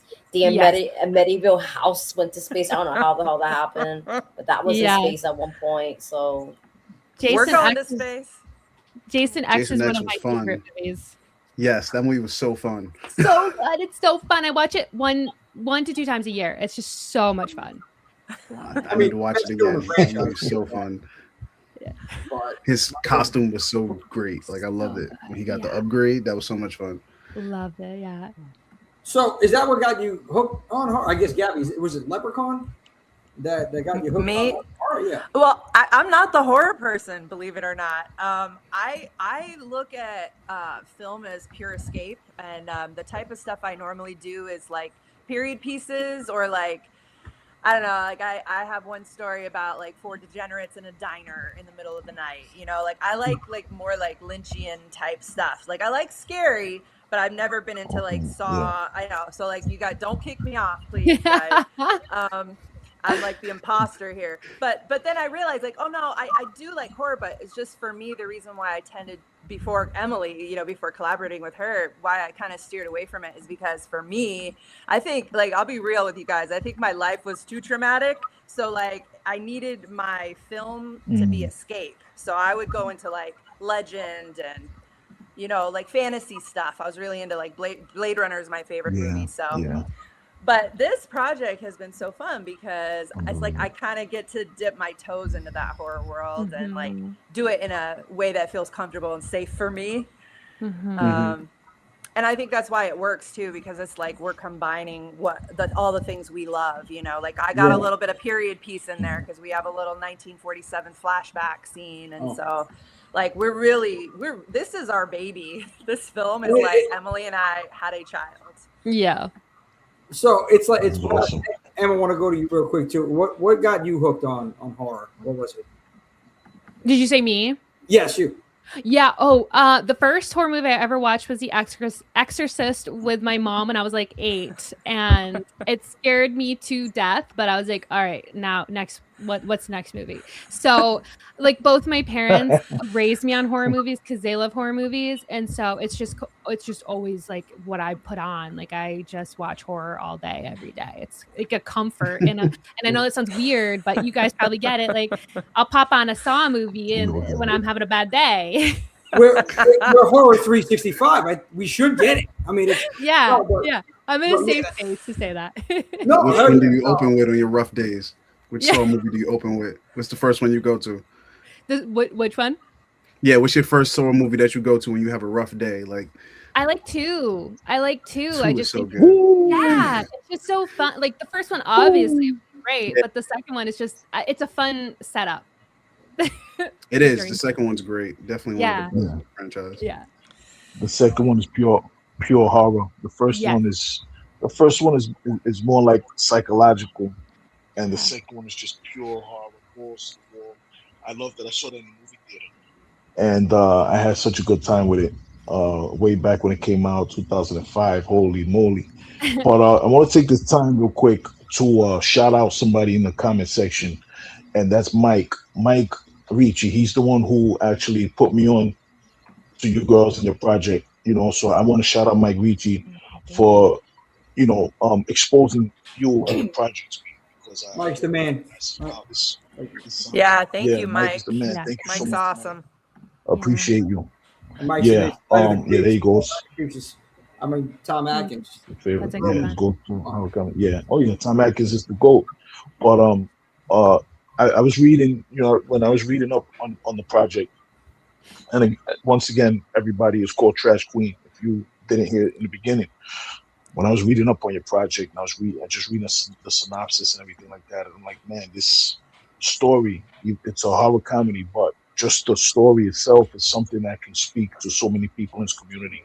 A lot of people that you feel like you're not seeing, you feel like you don't matter, or like you're just overlooked, and you're just going through life, going through the cycle, and you just don't feel like you're being fulfilled with life. I really think this is a story that a lot of people, once they're exposed to it and they know what it is, I think it's going to speak to a lot of people. So this is a good story that you both chose to go with. And I think we get this word out for this, you're going to not only reach the goal, but you're going to reach all of the stretch goals. And all of you backers, you back this thing, because you're going to get a lot of cool shit out of it. Yeah, like a lot of go check out the Indiegogo. Yeah, go check out all of the stretch goals in there. You're going to get so much dope shit. And it's a story that all of us can relate to in some way, shape, or form. You know what I mean? Or fashion, whatever you want, whatever phrase you want to use, some way, shape, or form. So I want to commend you girls for going through with this and choosing this particular story, because it's something that should resonate with a lot of people. Thank you. Yeah, we hope so. I think it will. Especially women. We really tried to create a strong female character who's not the victim of the horror story, and she's making the choices, and she's saving the boyfriend, and she's the hero, and we don't see that a lot in films, and certainly not, I don't think, in horror, so at least the ones I've seen. So yeah, we really hope it will resonate with women. We like creating role models in almost every project we do, and we feel like this is the best one we've ever created. Sophia's a really fun character. Yeah, I have the it's so important to show soon momentarily for everybody, but go ahead, Swift. Yeah, no, it's so important, like representation and everything. It's so important because these are the types of things that connects the audience to characters, and these days, you talk about present day time, there's a lot of women that are holding it down, and they're doing it, and they, like I see it all the time. Like it's like, she's holding it down for the whole household, you know what I mean? So it's a story, it's a lot of women's story, it's a lot of people's story right now. So I really think it was a great choice. It was a great story to tell, because it's a story that's so apparent all around us. And like you said, it's not really represented in film as much as we see it in real life, It's a good point. Practical effects too. I would agree. That's was like bonus points. That's it. Practical. Let's go. So, yeah. Actually, Emily, do you want to talk a little bit about Caitlin? Sure. Yeah. Caitlin Learley. I hope I'm pronouncing her name correctly. She actually worked on Obsession, and she's going to be doing our makeup, our special effects, like the alien get-ups. We have some scenes where characters are eating organs. So she's, and also wigs. Wigs are really important to our story. One of the characters, Gordo, he's kind of, we're modeling him after what kind of alien do you reference? The Vikings, the Viking ones. Viking, the like really tall aliens with the long blonde hair. Yeah. And so, it also helps, like, she specializes in wigs too. I mean, she can do it all. It's amazing. She's just gonna bring so much to our movie. And I think practical effects were really important for Gabby and I. I mean, again, as a horror lover, there's nothing more I love than when a horror movie is leaning into, even if it's bad, even if like it's very clearly, a prop head that they're ripping off, like that to me just looks so much better than doing something CGI, which I get, like there are times and places that you have to use that, but for me as a filmmaker, it's really important that we try to honor those practical effects as much as possible, because it's an art form and it's gross, but it's also beautiful at the same time. It is. I'll take practical over CGI. I think all of us horror fans, we would agree with that 100%. Practical. Any day of the week. I got the link up there in the chat and Indiegogo. We had some comments as well up there. We'll check that project out. Please. Fantastic Oriole. All the way. Tony Massari need to resurrect some of the old school horror slasher like Cropsy and The Burning. Ooh. I mean, The Burning just leave it alone. For sure. Some movies, it's like The Crow. Just leave it alone. Why are you gonna remake The Crow? Come on, man. Right. Yeah. That has comic book material though, so they're gonna try to reach for that. Over and over and over again. Yeah. Yeah, you got comic book IP. That's what I love about your story right here. It's different, and it speaks like what Swift was saying. It speaks as that strong female lead, and she's the hero over here. A lot of times it comes down to the final girl, right, having to say the thing, but after she's been through God knows how much. This girl from Jump now, she's like, now I got to save this guy. I got to go out, And how many times do they save us though? Any situation. So you got to shout out to the women out there. And I want to show the trailer real quick, just so everybody can see it. I got it up here. Give me 1 second. Pop it up. And where are you? Shout out Fantastic Oracle. Thanks for joining us. I got you right here. Hi, I'm Emily Tellick. And I'm Gabrielle Rawson. And we're the creators of Trash Queen. Now, this movie takes place in Washington, which is known for its Bigfoot sightings and alien crash landings. It follows Sophia, a promotion-hungry office worker who is bitten by an alien cannibal, and it creates this insatiable appetite within her for some human flesh. When her boyfriend Jack is infected and kidnapped, Sophia has to find the trash dump, defeat the trash king, and become the trash queen in order to save the one she loves. We really wanted to see a movie with a powerful female lead who doesn't play by society's rules, and so we wrote one. And we're really excited about our cast. In the role of Jack, we're working with Jonathan Stoddard, who just came out with the movie The Roaring Games with Darren Brooks, Mickey Rourke, Eddie K. Thomas, and a slew of other great actors. And we're also really excited to work with Lynn Lowry, who is a scream queen for the ages. She worked with David Cronenberg and George Romero. And we also have Kevin Kepi, a creature feature actor known for his role in Smile and Guillermo del Toro's Cabinet of Curiosities. At the heart of our film, it's a story about stepping into your power and finding your tribe. So we're here today to ask you to join our family. And all of the money that we're raising for this production is going to go into securing our cast and crew, locations, and also our practical effects, which we have a lot of fun gore planned for this movie.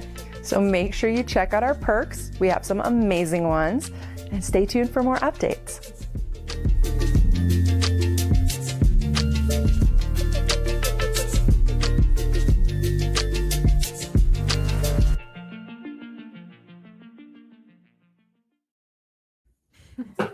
Amazing. I'm sold. If I had that in my bank account now, whatever you needed, it's transferred. Thank you. But every dollar helps. That's the other thing. People like, even if you can only donate a couple bucks, every dollar. Yeah. Yep. So go ahead. What you're saying? I'm sorry, cut you off. No, I was saying, people have donated $3, $5, and it literally all helps. So we're very appreciative. Yeah, we are. So what are you thinking about filming after? Well, obviously afterwards, like, is it immediate? Do you have a projected? Yeah. We're trying to start production October 1st. We do have the location. So it's a really cool place in Index, Washington called Index Cabins. It's 6 acres with multiple cabins. And so our main set piece is there. Plus we can house the crew there. So, and then we can film in the woods. And so a lot of this movie does take place like out in the woods. So, so October 1st is when we plan to shoot. It's close, definitely close. In the woods. Yeah. Oh my God. Yeah. Yeah. Like a Jason. Yeah. Friday 13th. We have a Friday 13th in November this year too. Ooh. Oh yeah. November 13th, absolutely. In Washington State, in the woods in Washington State, you're gonna get everything. You're gonna bears. Right? It's got. Yeah. I hope there's no bears. Now, I'm just thinking, right? Washington in the woods. That's true. God. That would be some great BTS though. If like a bear came out and attacked us. Yeah. I was watching the cat in the background. That was great. The cat was going at in the back. Back there. Yeah, and I was watching this great behind the scenes stuff there. There's a whole fight happening. I'm so sorry. No worries. It's all good. I'm ignoring them. But we got That's the best. Crazy. Okay, Craig's in the building. Crazy Craig. Shout out. Killer Point of View sounds like a dope project. Thank you. Yeah. Yes, Mike. Yeah. That's a movie in Mission Impossible back there. I mean, that's a movie in itself. That's the next one. So we're gonna crowdfund the Cats from Hell round 2. It's no budget. I'm just gonna use my cell phone and these two in the back. Hey, they just made a whole movie on a cell phone. I think recently. Which is wild. Think about technology. It was 28 years later. Did they not do it on a phone?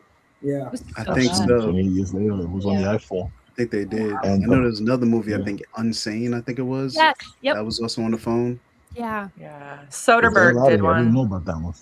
Wasn't Soderbergh the first one to do that? I don't know what the name of the movie was. I don't remember, but people, they say cell phone, and then it's like, yeah, but with like a $20,000 cell phone lens. Yeah. That's true. They don't tell the whole story. True. No, they don't. They don't tell the whole story. That's true. Shoot it from the iPhone. What is it? 16 now? I forgot what I lost count. What are we up to? 17? 17, like but I don't that. have that one. No. Yeah, I don't think I'm. That one scares me because that's the one that like they can like they're tracking you. They're getting your DNA sample on the 17. 100%. That's all right. Everybody been giving it away as long as they give some coupons for an app or something. That's true. Yes, true. You said free what? I'm there. Give me the phone. That's all it takes. The magic My word. nephew will give his whole soul away for some Fortnite points. This is where we are. You know, this is definitely where we are. So we got Trash Queen. What is your ultimate goal with this film, Trash Queen?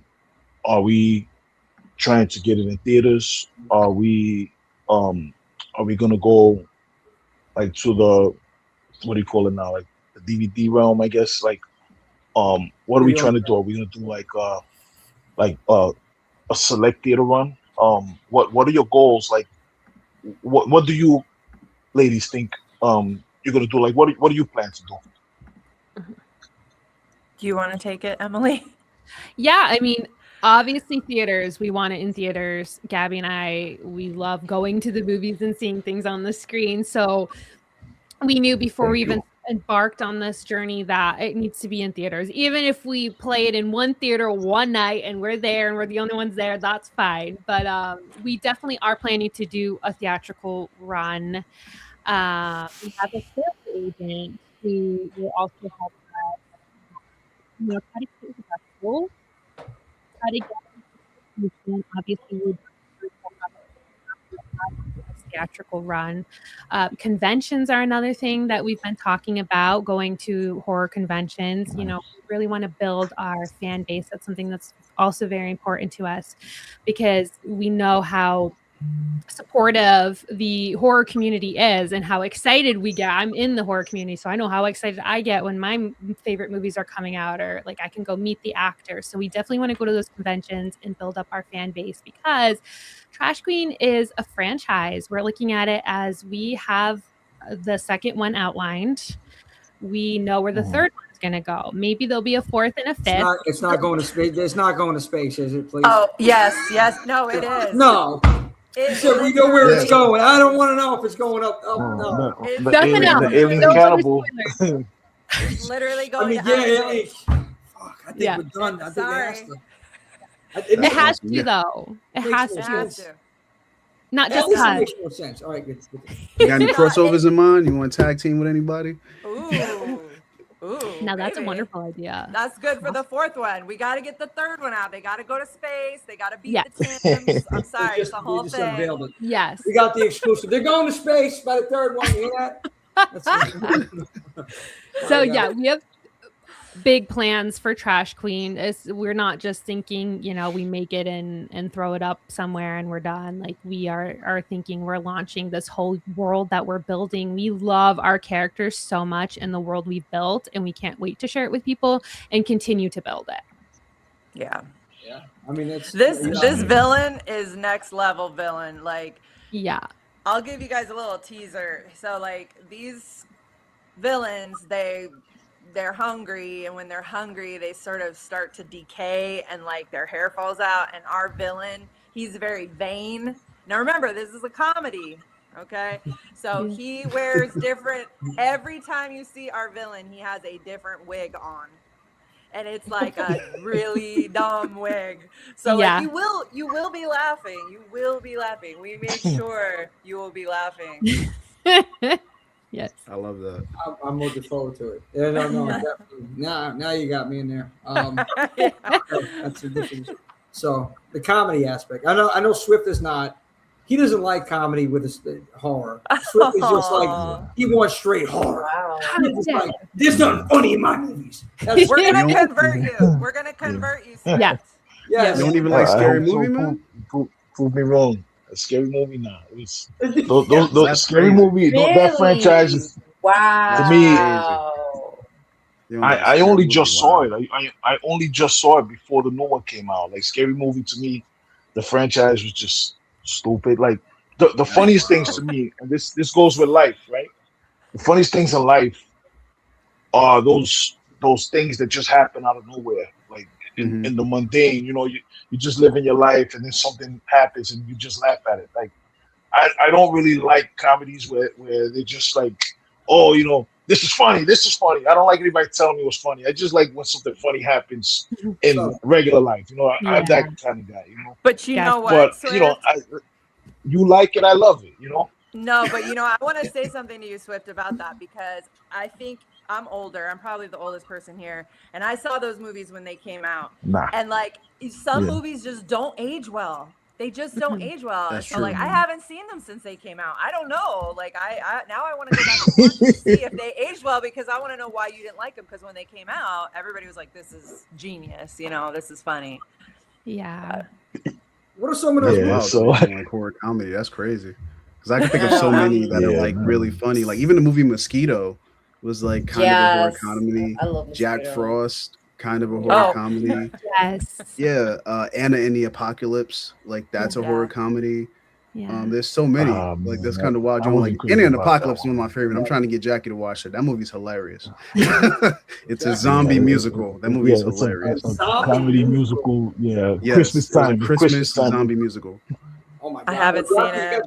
Zombie. It's Jackie. Zombie. You got to watch it now, Jackie. Come on. Yeah. But I'm dying to see Trash Queen. Like I went to see. So anyway, like I was saying, I watched Scary Movie 1 and 2, you know, in preparation for the one that just came out. And I went to see the one that just came out, and I went with a group. It was Yaya. It was my cousin Chris. Jim, you know Chris. It was a bunch of us. We all went to see it, and we came out of it. Like, oh, what did you think? I said, you know, it's what I expected. It's exactly what I thought it would be. And they're like, oh, so we were disappointed. I'm like, yo, it was stupid, just like the other ones. It's exactly what I expected. I thought it would be just like this. You know, I chuckled a couple of times, but it's just too much. You know, it's just not for me. But that don't mean it's not good. You know, I do laugh. Right? Like I'm not running around. You don't see me walk around just laughing at everything, but I do laugh. He always talks about, you walk around like this. You need to watch The Blackening, and the Blackening. Then let me know what you think. I saw the Blackening. I saw the Blackening. Yeah, I saw it. It was Did good. you like that? It was good. I enjoyed it, but that was more like a slasher. That was more like a slasher with funny things in it, you know. But listen, I'm listening to the story.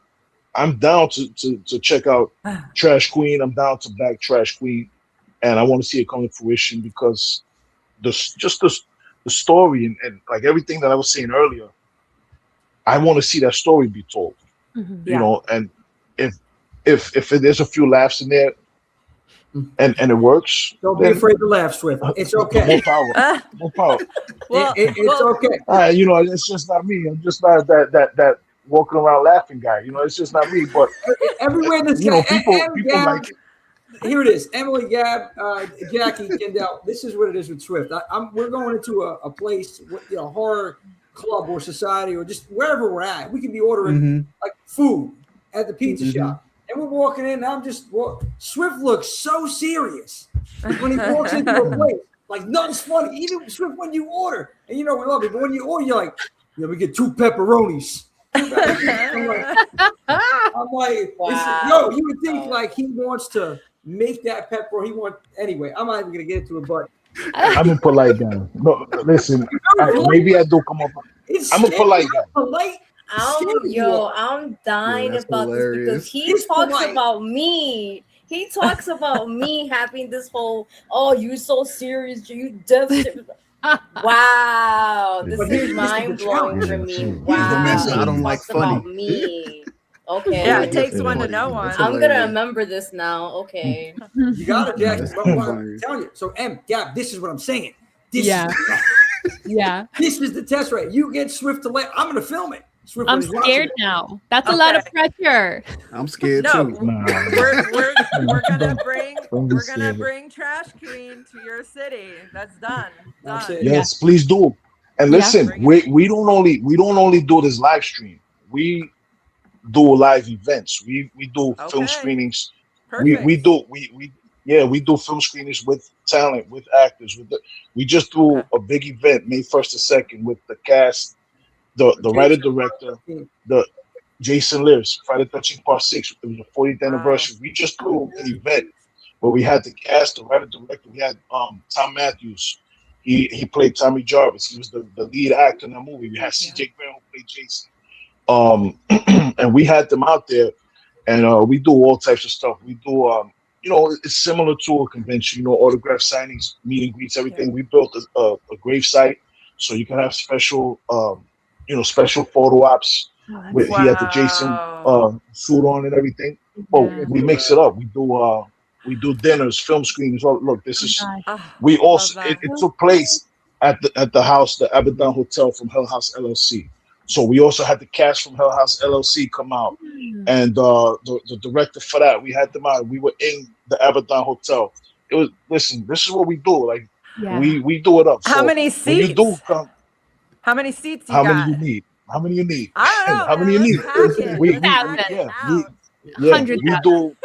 We do all different venues.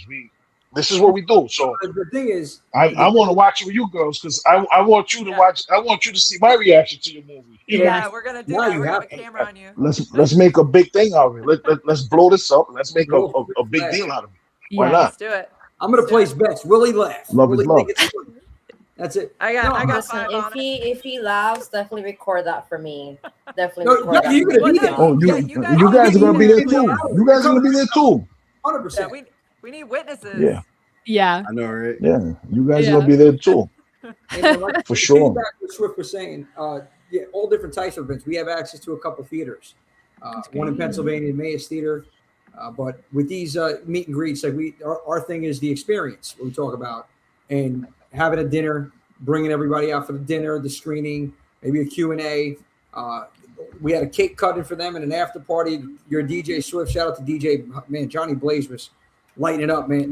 People wouldn't stop dancing. I mean, there was, it's a party. It's a good time when you're out there. Even though he's not laughing, it's a good time. He'll smile, but he won't laugh. But it's a great time out there. But all jokes aside, I know I'm giving you hell, but it's something like that I would love to see happen once you're on that festival run. Yeah. Maybe make something happen. You ladies are on the West Coast, I'm assuming. But we were both back east for years. We both moved west. I moved back to Seattle where I had moved back east, but I spent 13 years out in the Boston area, and so did Emily. Ooh, okay. Yeah. Okay. Yeah. Wow. Okay, so you're familiar with East Coast stuff. Okay, yeah. Yeah. I mean, so if you're willing to travel, then definitely. Love New York. New York's my favorite city in the world. Yeah. That's nothing like New York. In the world. Yeah. Salem. What about Salem? Listen, Salem. We go outside. We're outside. Yeah. We could do whatever. We outside. We'll talk about my witches up there, Swift. I got a couple brew house up there. Absolutely. Yeah.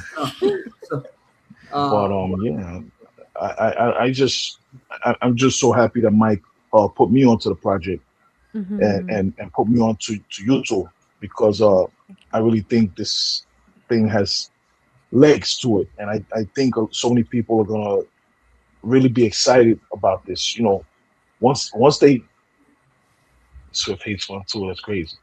Yeah, once these people see what it is that you ladies have in store, have in mind, what you're trying to do, what the story you're trying to tell.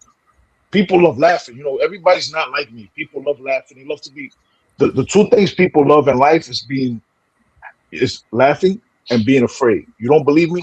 Why is Disney World still charging crazy prices? People love being afraid and laughing, having fun and being afraid. That's what people love. Roller coasters, theme parks, amusement parks, all this type of. That's what people love doing. Right now, horror movies is killing the box office. It's carrying Hollywood. Right now, horror movies carrying Hollywood. Just swept the awards season. You know what I mean? So this is what people love, and all they got to do is know about what it is you're doing, the stories you're trying to tell, and the angle that you're coming from, and they're gonna be excited about it. Well, and people. So thank you so much for coming here. No, of course, but people keep saying too, it's like we're sick of remakes. Like, give us something new.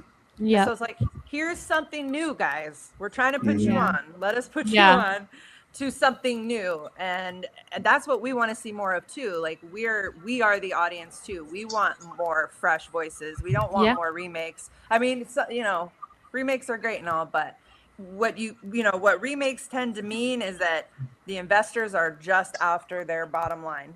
And they're not taking risks, and I want to see more risk taking. You know. Absolutely. No, there's original so many concept. voices that need to be heard. Original. Yeah. And come on, man, we got two female creators right here. What are we talking about? Let's go back the fucking project. We got two ladies here doing the damn thing. What are we talking about? Let's do it. Let's get this Indiegogo project.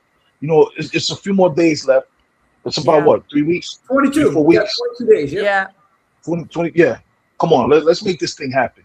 I'm gonna check right now, see if anybody watching has donated. Nope. Oh, they're fired. Get it together, guys. All right, listen. It's Friday. It just got paid. It's Friday night. What we doing? Let's go. I just donated $1. There it is. Yes. Let me see what I got.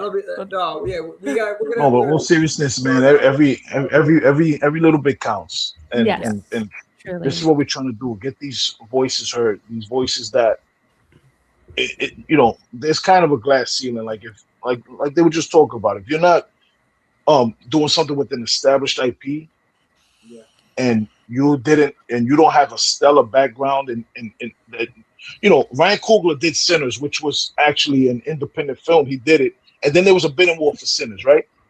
He was only able to do that because he already had the stones from doing Black Panther, from doing Creed. So it was independent, but he was able to do it because he had the leverage to do it. And then he just you know, sold the stuff off. Obsession right now, independently done, and it performed well on the festival circuit, and it was picked up by Focus Features. So those are cheat codes. You see, what's the other thing? Iron Lung that just came out by Markiplier. He's a freaking YouTuber as well. That was done independently. He's a YouTuber who has a tremendous following. Who he gets that bread, right? And he put that movie out. He did that himself, right? And he had the ability to do it. But nobody's just walking into these big studios talking about this is what I'm doing. I want to do it. No, they're gonna have their hands all in it. They're gonna mess your story up because the people running these things, it's not like before where they were movie people. These are guys that graduated. They got some degree on their wall saying that they know this and that. They don't know the first thing about telling the fucking story. Right. And they're telling the storyteller. They're telling the storyteller, "Oh, you can't do this. You can't do that. Get the hell out of here. You don't know nothing about telling a story. You can't even tell a story about a guy walking down the street to the bodega. You can't even tell that. The fuck out of here. Like, stop trying to shut these voices up. Like this is the next generation right here. And they got the freaking dope stories. Let them fucking speak. We want to hear new stories. We're tired of the SOS, the same old shit. Stop playing with us. Come on. Swift is very passionate about this because I agree. We feel you. You know, we want original concepts, and we want the independent filmmakers have shown, like, hey, where there's passion, we can make magic, right? And we don't need a big budget. We don't need Hollywood budgets. And I think who opened the door, and I know we talk about it all the time, is Damien Leone with Terrifier. Now, it showed everybody else, oh, wait a minute, it can be done. Yes. Now that's why we're seeing all of these new movies, and some of them are great, some of them, lackluster, but still, nonetheless, people are able to create their art, right? They're able to create what it is that they have a vision for, and we're seeing right now the best time to be a horror fan. Talking about Obsession this year. What did both of you think of that film? I loved it. Yeah, absolutely. I know Gabby saw it first and she raved about it, and it had already been on my radar, and I was like, okay, I think I went like the same day or the next day. I was like, okay, I got to see it. It was wonderful, and I think it hit different because we do film, like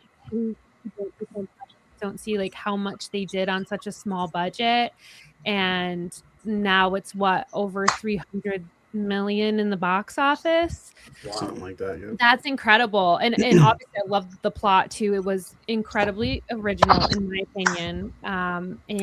Jackie, I think you were saying it before we got on the conversation. You said it was Get Out for women, and I could not agree more with that statement. Yeah. I was terrified. Like, I went with my 19-year-old son, and he was making fun of me the whole way home because I was physically like afraid. Like, we were walking to the car, and I was like looking around, and it was weird because it wasn't a scary movie like that. It was psychologically scary, but it had this like visceral, physical impact on me, and it stayed with me till like the next day. It was. And then I saw online too, like lots of people felt that way. And I was like, that's a sign of a really good movie. Yeah. When you're having a physical reaction. Yeah. Yeah. Oh, for sure. Yeah, that movie did. And let me remind everybody that kid, Corey Barker, comes from a sketch background. See what here? We got Emily here. You see what I'm talking about? Yeah. Also, yeah, absolutely. Or Jordan Peele. I mean, he's a genius. Peele, boom. Just like so he's picking up what I'm putting down. Yeah, absolutely. So hopefully that means great things for Gabby and I as well. Coming from a comedy background, but I do think comedians make wonderful horror movies.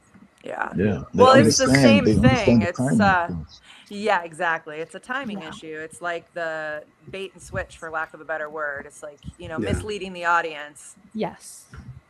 Yeah, and you brought up the name Jordan Peele. I hope Jordan makes that people. We were just talking about people on the stairs. Talking about the remake. Wait, stop. That's a thing. Yeah, he's working on it. I hope it's not a remake though. I'm praying it's not a remake. It's not. There's talks of him taking that. Yeah. I hope it's not a remake. Yeah, I hope not. I hope it's like some sort of continuation in a world of like Candyman or something. I don't need a remake. That movie was brilliant. I saw that as a kid. Oh man. And I love Jordan Peele too. He is the best. His concept Us scared me. It really did. That movie was. I mean, both Get Out and Us. Were bangers. Like Jordan, he just has a way of telling a story and conveying it like perfectly on that screen, man. And I hope to God, like to your point, if he does touch on the people under the stairs, even if it is a remake, I know he's going to do it justice. Oh yeah. But that's something like I was like, oh, I'm not a big fan of remakes, but if there was any movie I wanted to see again or some continuation of, it's that.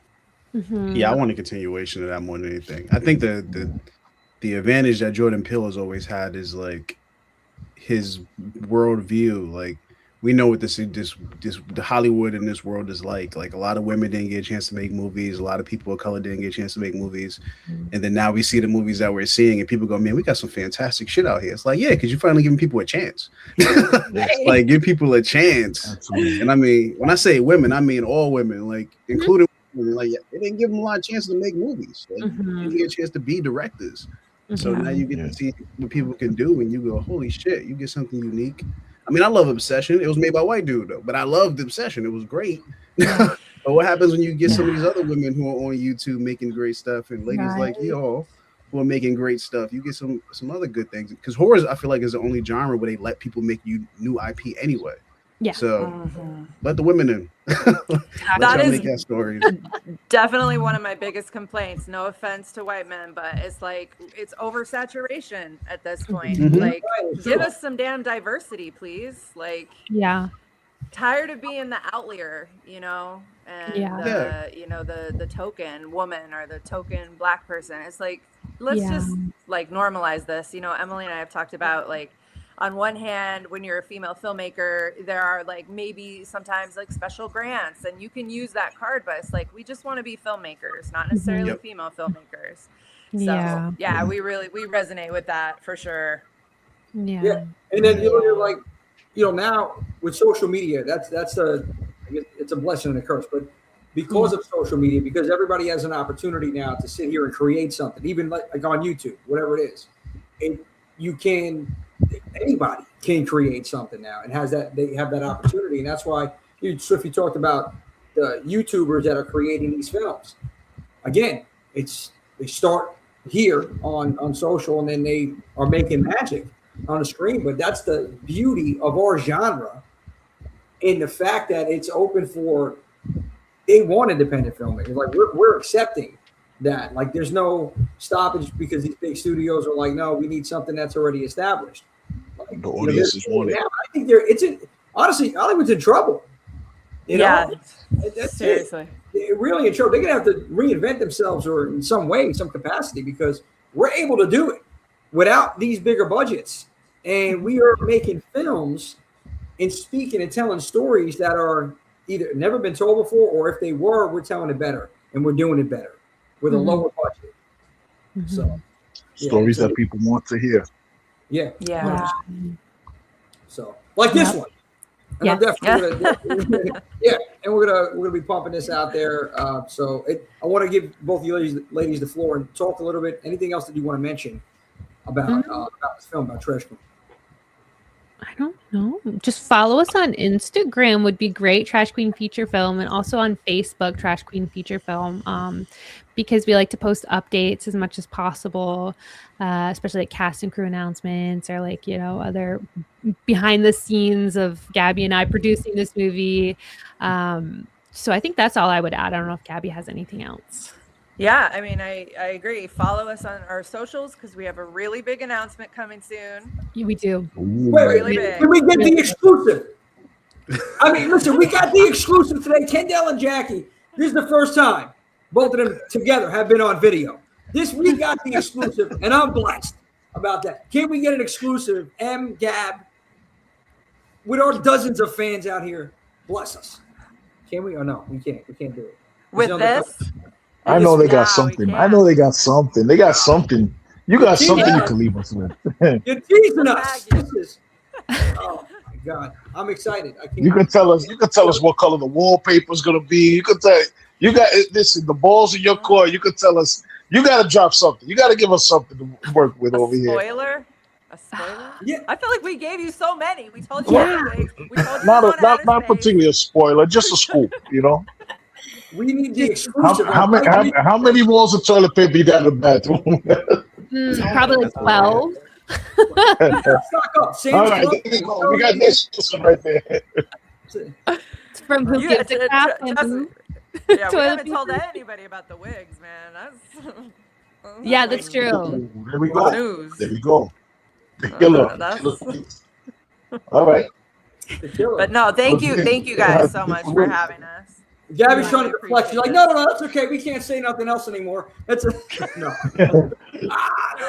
Okay. No, I'm racking my brain. I'm like, what else? Because I feel like you said it's an announcement, but I'm like, you can make the announcement here, and then No, we want you to go to our socials. How about this? We'll tag you. We'll tag you in this announcement. Yeah. Okay. So then you will technically be the first. You will be the first to know. Listen. That's it.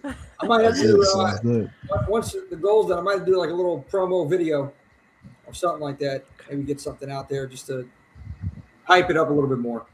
And as much as I can do to help out. Teamwork makes the dream work, and that's what we're about. Yeah. And thank you. And next we'd we'll keep promoting you guys too. We followed Terra Nova, and we will share the word and spread the word about you guys. We really enjoyed listening to you before we came on. That was a cool talk. Yeah. Thank you. Yeah. Thank you so much. Well, listen, next week is 4th of July weekend, so let's go to Indiegogo. Let's turn that shit into the fucking 4th of July. Let's do it. Let's turn that shit. You remember that movie Independence Day where they fucking blew shit up the fucking sky? Let's do that with the Indiegogo. Let's get this thing funded. Let's get this thing super funded, and let's watch Trash Queen become a reality. Let's do it, everybody. Come on, please. Thank you, guys. Thank you. Thank you. You got it. No, Appreciate it. I appreciate your time, Gab M. Thank you so much. Anything, just tag us, Horror 365, Instagram, Facebook as well.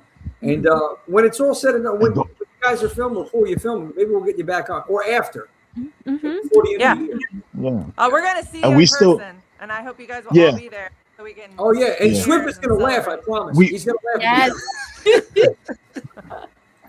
Listen, we still want to do that, so don't forget about that. That's it. And you got to bring the cats. Oh, I don't know if we can bring the cats, but I definitely now. We will. She's a star. No? Cats are getting turn off this movie screen. Oh. I thought you said cast, not cats, but cats. No, Emily. Yeah, the cats too. Cats are welcome. Cat's going to turn the lights out. She's bringing her cats to set, so she'll bring her cats probably. They are coming to set with me, so that'll be fun. Let's go. Cute. They're causing chaos. Chaos on set. Behind the scenes footage. They're so loud right now. I can barely hear you guys fighting. But thank you both so much for giving us your time, because we know this time right now is crucial. This is a crucial time. You're pushing this project, but thank you so much for taking time out of your day to come over here. Absolutely, East Coast and West Coast, yes indeed. Thank you so much for taking the time to come to this platform and talk to us about the project and talk to the audience about the project. I would say best of luck, but luck is for losers. You don't need luck because you already got it. Thank you. And, let's turn this thing, like I said before. I know it was a joke before, but let's turn this thing into the 4th of July and let's get this thing funded. Everybody, please, let's do it. All right. We gotta have a telethon, maybe. Maybe we gotta do something like that. All night. That's it. Anyway, nonetheless, thank you, ladies. We would definitely love to have you both come back on again. We definitely want it. It's got to happen. It's going to, yeah. It will. Oh, you just said we're going to see them in person. We're going to have a whole screening. We're going to get them out here. Yeah. And we're going to sit you down. And Jackie is going to watch this movie. Kendell, we're going to watch you. Or I'm going to be there too. And we're going to film it. For commentary. Like Mystery Science Theater 3000. So, classic. All right, ladies. Thank you so much. I don't want to take too much of your time. I appreciate it. We're going to plug it. I know Mama Swift got some of the links up there as well, so thank you, Ma. But we'll see you on socials. All right. We'll spread the word. 22 days. You heard it. Trash Queen. You're the best, ladies. Woo! Bye. All right. Take care, ladies. Bye. Take it easy. Thank you so much. Awesome. Yes, indeed. Trash Queen. This guy, I was looking at the comment. CVGV. I can't even pronounce. I don't know. You just typed up a name on YouTube, but I appreciate you popping it. What about Freddy versus Jason 2? No, there's this project that Kendell, this fantasy that Kendell has been wanting to come true for so long. Go ahead, tell them what you wish would happen. Go ahead. She's gonna put me on the block like that. Yes. Now I've been joking for a long time, even since I was a kid. I was like, I feel like there needs to be a Chucky versus Leprechaun movie. Because they both use magic. They're both little, which is also super funny. Yeah. But they both use magic. They're both just weird in their own way. Like I feel like that could just be a really fun movie. Like Chucky's using like hoodoo voodoo or whatever, and then the Leprechaun's using like Irish magic. Like that could just be a hilarious movie. And they're both wisecrackers too. They both try to crack jokes and everything. Yeah, listen, it could be fun. I mean, I don't know what the story gonna be, but it could be something funny. I'm looking for Randy Barkley.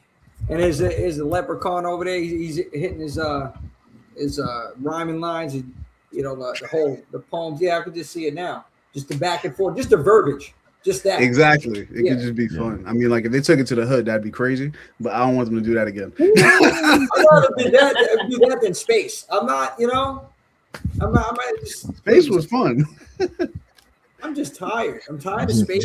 Jimmy don't like space. I mean, listen, Fast and the Furious went to space for like 5 minutes. Oh, yeah, they did. Everything goes to space. What's up, guys? Rob. Big Rob, how are you, buddy? What's going on, guys? You having fun tonight, huh? Voted #1 host on Slasher Radio. Oh, I forgot to change that. Yeah, I was messing with Mikey one day, and I put that on there. I forgot to change it back. What's happening? Terranova. This is Rob Humphrey. How you doing, Rob? Slasher Radio. The Nick Cage podcast. That's awesome. Oh, okay. I'm gonna have to check that out. Go away, Mikey. Are you kidding me? They're glad to have me. Swift sent me the link. He wanted me to hop on. That's what it was. I'm like, how did Rob get the link? Yeah, no, Swift sent it to me. He was like, I was going to do it earlier, but they were trying to, Terranova was talking about their podcast, and then you had the ladies with the movie, the Trash Queen movie, and I was like, they don't need me crowding the show with my nonsense as they're trying to plug their stuff, so I'll wait until there's an opening. So here we are. Thanks for joining us, bro. Thanks for joining us. No, thanks for having me. Always. Yeah. Always welcome. Always glad to do this when I get a chance. Thank you. Appreciate you. Do us a favor and tell Terranova a little bit about yourself and the podcast. Well, I don't know if they really care about me or not. But the podcast, it's called Slasher Radio. You can listen wherever you want to listen to podcasts. We just joined the Dread Central Be Afraid Media Network. I don't know, 2 months ago, something like that. So that's been exciting. It's sort of a movie of the week show. So we come. And I just subscribed to your guys' podcast because it sounds kind of similar to what we do, and I want to check it out. You guys, I enjoyed listening to you talk earlier, so I'm looking forward to it. And then there's the Nick Cage podcast that I do too. Yeah, it's all about Nicolas Cage. We went through his filmography in chronological order. So I have watched every single movie that Nicolas Cage has ever been in. And then we caught up and we're like, we didn't know what to do. So we switched to Willem Dafoe movies because we're like, well, he's kind of crazy. Then we took a break. We just took a break from Willem Dafoe to cover Spider Noir. Nice. And now we're going to go back to the Willem Dafoe movies. And Nick Cage has still got he's got 6 movies he's working on right now, or they're in various stages of production. So we'll pause the Willem Dafoe stuff to go back when a new one comes out. That's awesome. Yeah, did you do Daybreakers with William Dafoe? Because that movie's awesome. We haven't gotten there yet. We're in, I don't remember. I think we're still in the late 80s with Willem Dafoe. Willem Dafoe's been in some really good movies I'd never seen before. I was like, almost every movie he's been in so far has been really good. So I was excited about that. Like, I'd never seen the William Friedkin movie To Live and Die in L.A. Oh, it's one of my favorite movies. Now, that movie's incredible. I'm going to check that out. Late 80s? When did that come out? Yeah, it was in the 80s sometime. I don't remember it's the exact like the early, I think it's the early to mid 80s. Yeah. That sounds about right. Anyway, it's a great movie. And one of the things I love about doing that show is that, I can now say I've seen every Nicolas Cage movie, which I really wear as a badge of honor. But also, it's forced me to watch movies outside the horror genre because I kind of get stuck sometimes in that horror bubble where I don't really watch anything else. So it's nice to, have a reason to watch something else and also talk about those movies. Because we found that my co-host and I, she used to be on Slasher Radio for a while. And we found early in the Nick Cage show that we did not know how to talk about movies that weren't horror movies. As time went on, we got a little more comfortable doing that. So it's a fun show. It's called the Nick fucking Woo Cage Cast. The title we should workshop because nobody ever gets the title right. Everybody always messes it up. But it's available wherever, podcasts are available. The Nick fucking Woo Cage Cast. Yes. What a name, man. And this had to be, Rob, this has to be new because. No, it's been around for a couple of years at least. A couple of years you were doing it? I didn't even know. I mean, we've watched all of Nicolas Cage movies. I mean, There's like 120 something movies, and we did one a week. So, my God, that's at Chinese a couple of years. No, it's amazing. You kidding me? It was great. Well, Nick Cage has a lot of good movies now. Don't do that. He does. All right, he has a lot of good movies. And he's so versatile as an actor. He goes from action to all these other horror. National Treasure is awesome. Even Face some of Off the is hilarious. Even some of the bad movies he's in are great. Just a lot of fun. We got Killer B in the house. Killer B. Killer Point of View Podcast. What is the deal? Welcome. How's it going? All right. See, before anybody could pop in here. What's up, bro? Been a long time. Yes, it has. And you came just at the right time because my brother from another mother, Rob, is over here singing the praises of a one Nick Cage. Everybody knows what I think about Nick Cage. You know what I think about the noises he makes. I don't jack the noises that Nick Cage makes in his movies. I don't get it. Rob, what you mean? What noises? The noises he makes, bro. He's very animated. Yeah, for no reason. Noise. For no reason at all. He's overly animated. Rob, you gotta do your due diligence here, and you gotta defend your boy Nick Cage. What's up with these noises that he's making? The only time I say the noise that he made was justified was in Long Legs. What say you? I don't hear these noises that you're talking about. Like since I've met you, you've been talking because this might be our biggest disagreement point. Nicolas Cage, in my mind, is the finest actor of our generation, and you are going on about weird noises, and I don't know I don't notice these noises when I watch his performances. I'm not sure. I'm not sure where they're coming from with those. Is it his grunts? Is that what you're talking about? His grunts or some shit? He makes the weirdest. His decision making with the noises that he chooses to put into his characters is bizarre. It's bizarre. Killer knows a little bit about what I'm talking about. You know, he kind of messes with Nicolas Cage a little bit, so he knows a little bit about what I'm talking about. It's horrendous sounds that emits from his esophagus just drive me nuts. But listen, I'm gonna try to put a little relation together with the Nick Cage, like in person. These noises, bro. I can't jack the noises. These noises. He's very worried about the noises, but I don't hear them. Swift, have you seen Mom and Dad? No, I haven't. I gotta watch that still. I heard that was good. Wait, Nicolas Cage is in it. Yeah, he is. Yeah, I heard about it. I have not watched it. I've been hearing a lot of people talk about it lately. I've been hearing a lot of people talk about it. It's a lot of fun. Mom and Dad is a really good time. It's a really fun. I think he makes some of those noises that you don't like in that film. Man, if I remember correctly. Thanks for the warning. I gotta really look into it. It's every movie that you said. It's like almost every movie he makes these. Almost every movie. I never saw the National Treasure films. I never saw those. Oh, but he does it. What movie does this stand out? He does it in the second film. Oh, he. I know what you're talking about. I know what you're talking about. Yeah. So I can point it out. Yeah. Okay. Are you talking about like the things like I guess sometimes when he gets over animated? Yeah. In the scene, like I guess sometimes he'll make. Yeah, I guess I can see it. It doesn't bother me though because it's kind of rolls with what he's doing. I don't know, man. I think he just don't like that man's voice. It's like like Jim Carrey does it also. I feel like, I mean, but he's a comedian. I don't know if that would really count. I'm gonna put a clip in the group chat and from YouTube. I gotta get these noises you've been talking about for weeks. Yeah, I'm confused. I'm just like, what are you talking about? Like, I don't. So for those just joining us, we're talking about yes, this is Horror 365. But we're talking about Nick Cage and his grunts and the noises he makes. Yeah, I saw that horror couple ask about Willy's Wonderland. Yeah, that's an awesome movie. It's a fun movie. That's a fun movie. I'll tell you, it's better than all those Five Nights at Freddy's movies they made. I'll tell you that. Oh yeah, and it's a great performance from Nicolas Cage. He doesn't talk the whole time. Yeah, he doesn't talk. See, I could jack that. I love that one, Swift. Yeah, for sure. For sure. Dalek Shalom, my brother. What's up? They're Nick Nuances. Yeah, there you go. Nick Nuances. Absolutely. But they're just annoying to me. He makes noise. He makes these noises and he makes these faces. It just drives me nuts. And I think that's just his face, man.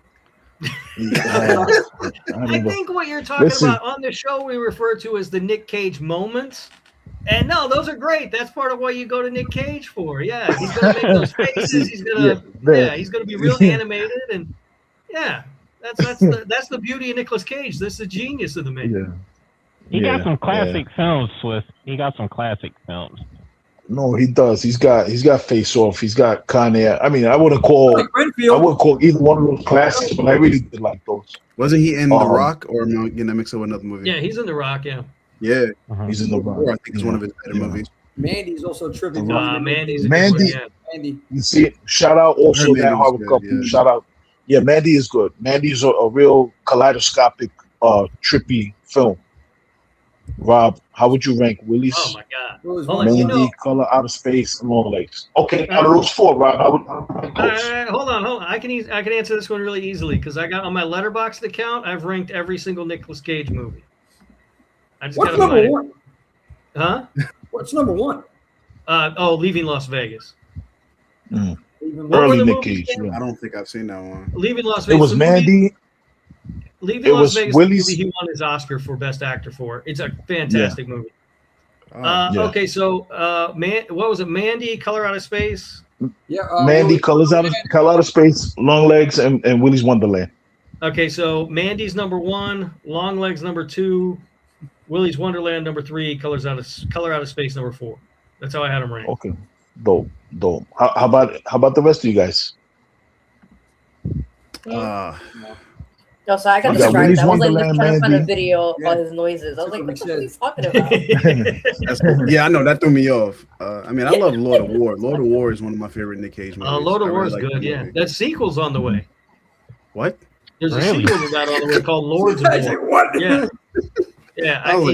It's in pre-production now. They're like Rob, you dead ass right now? Huh? They're making a sequel to Lord of War. Yeah. Oh shit. Didn't he die? We had to break. I don't remember how it ended, but who knows? It's Hollywood. They'll bring him back. I've seen Michael Myers die. I don't know how many times. He keeps coming back every time. I mean, that's a whole nother problem, but that's a whole other conversation. I love Face Off. Face Off was like my favorite. I love Face Off so much. Yeah, Face Off is really good. They were going to make a sequel to that. It looks like it's falling apart though. Because Adam Wingard, I'm not gonna ask. Adam Wingard was supposed to direct it, and now he's out. So Snake Eyes is good. I didn't even know John Travolta was still acting. I'm like, are they gonna get him to come back for it? Like, I think his face is falling off for real. Face falling off. They'll save money on effects that way. Yeah. I think the last thing I saw John Travolta in was in that movie From Paris with Love. Oh, was he in that? I saw him like literally the last thing I saw him in was I was at the theater and he was in like a commercial, all old and dressed up in that Grease outfit, dancing around for some damn credit card or something. I don't know what the hell it was. It's like Super Bowl commercial. Nora D, 23. What's up? Slot for Brittany Griner. Okay, so maybe we'll add that into the sequel. Yo, you see what I'm talking about with Brandon? Brandon is off the hook with it. I'm telling you, you listen to the Terrorism podcast. You listen, that's just a taste. Well, that's just a taste. Yeah. This Freddie and Jason GBC, each other. This Freddie versus Jason. This comedy. My God. Key, I don't mind if you comment. Okay. Are they actually making a Freddie versus Jason part 2? I don't know. I can't imagine. I feel like, Jason just got out of copyright hell, and I feel like Freddie's been locked in it forever too. I don't know who owns the rights to Freddie anymore. I don't even know. So I can't imagine that trying to get those two together for another movie would be. It's going to be a nightmare. I mean, Robert Englund has said he's always down to doing Freddy again. No, he like, retired. He literally said he was just like, "Let me know. I'll put the makeup back on. Like, let me know." Yeah. Rob said, "Yeah, he's gonna do. He's down to do it again." Yeah, Robert, he said that. He's just like, because he was pissed off with the remake. I mean, I don't blame him. I can't fucking stand. We were all pissed off with that remake. Yeah, I remember it was garbage. So, but he always said. He's always said, "Let me know he's down for playing the role of Freddy again." Because he loves that role. So they had Freddy running around looking like a hairless cat in that movie. Swift, it was terrible. Yeah. Yes. Oh man, I heard. I didn't see it. I heard about it. The dude, but real quick, played Freddy. Yes, yeah, that I know. I do know that kid. Played that watch me. He played Freddy. Yeah, Jackie Haley. Yeah. He's a good actor too. Like I kind of felt bad for him. I was like, oh man, that was a bad career choice. I wouldn't have made that one. The movie had a pretty good cast. It was just a bad movie. Yeah, it was okay. The cast is good though. Yeah. They had a few really good set pieces in my opinion too. But it's like yeah, Terra Nova. I want to introduce you because I didn't do it. Excuse me for being rude, but this is the Fear Circuit founder right here. Allow me to introduce you to Killer B from the Killer Point of View podcast right here. He's on the panel with us, and he has a four panelists with him, man. The Killer Point of View, and I want you guys to connect on something because I think you guys would make some magic, some podcast magic together. And you met Rob already. You guys, listen, man, this is a community we building, man. You guys get together and you make some magic, man. Fear Circuit stand up, that's right. Brandon for Terrorific, that's Fear Circuit right there too. Shout out to the whole Fear Circuit, the almighty Fear Circuit, I call it, because we're all of us are mighty.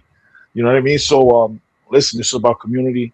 I think all of us bouncing off of each other will make some fucking killer content. I really believe that. And listen, everybody's following each other. Like I seen everybody you guys said in the chat.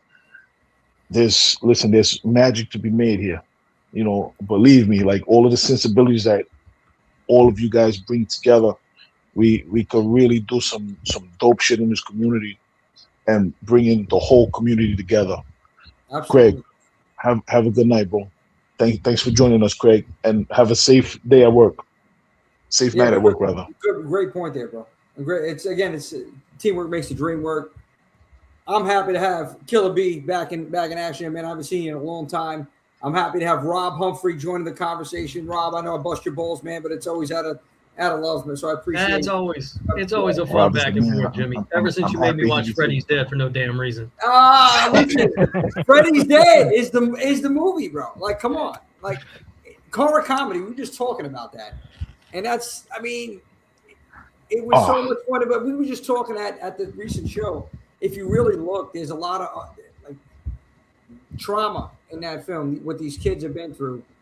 And you get to learn a backstory of Krueger. It goes back to the beginning. You have to extract the positives. You're reading too much into a stupid movie with Tom Arnold and Roseanne Barr in it. You need to knock it off. Okay, yeah, so they had a couple, the freaking crazy teacher going nuts in the classroom. But it was comedy, right? And then Roseanne, I could do without Roseanne.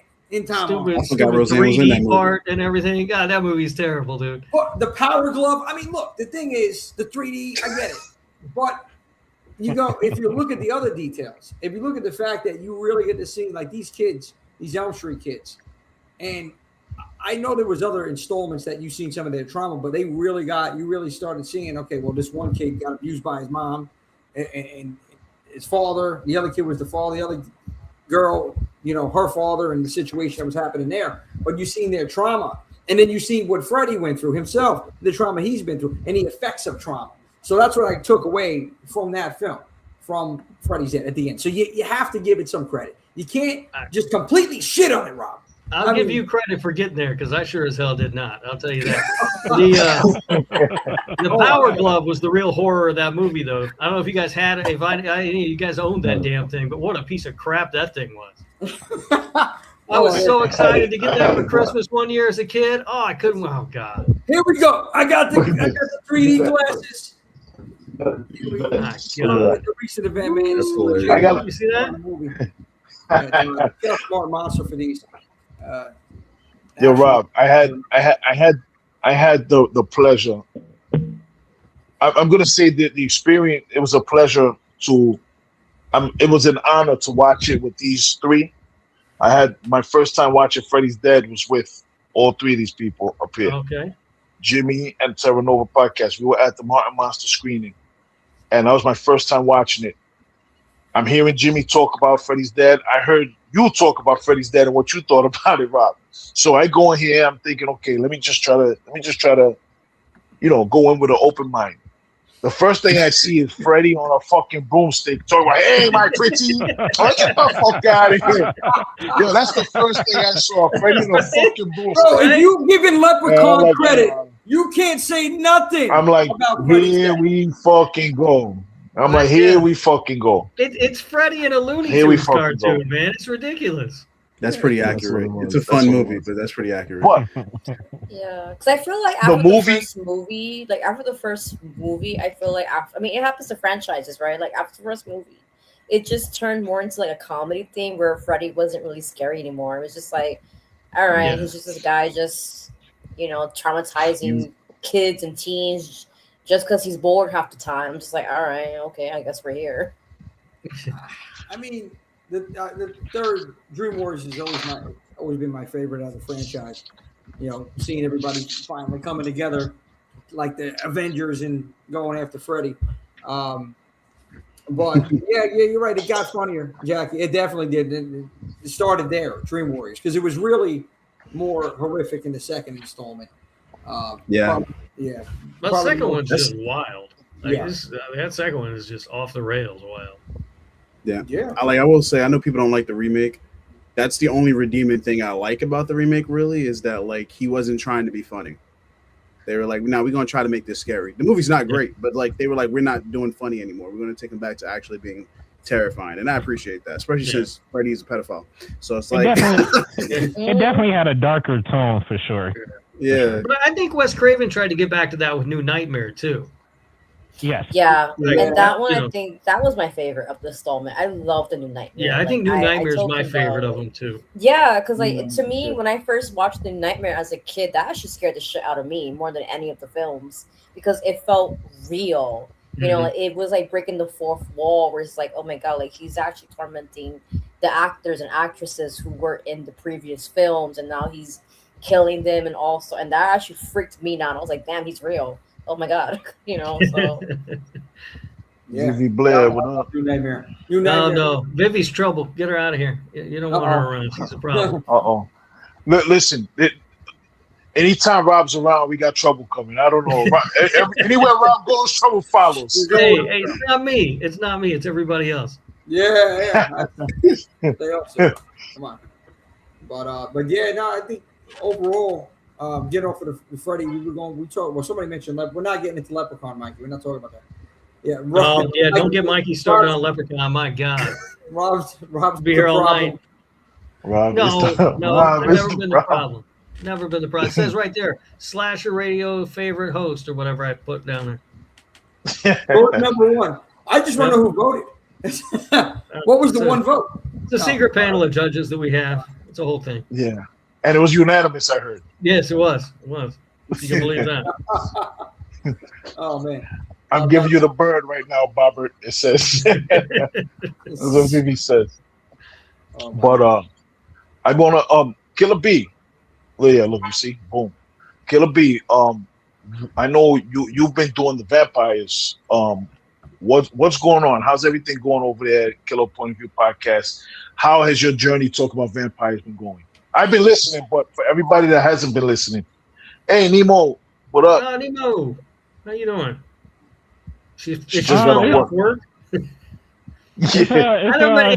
Work. She must work 60 hours a week. Yeah. I know.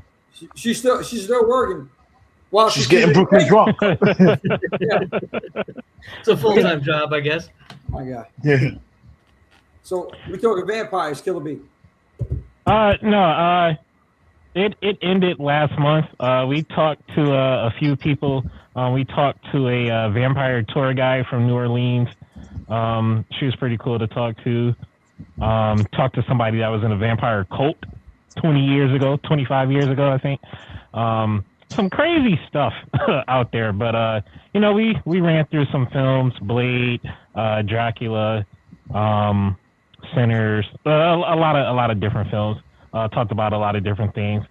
It was trying something new on the podcast. We never really done something where we, just fixated on one thing for an entire month. But it was fun. It was fun. Yeah, it was a lot of fun to listen to. Tour guide.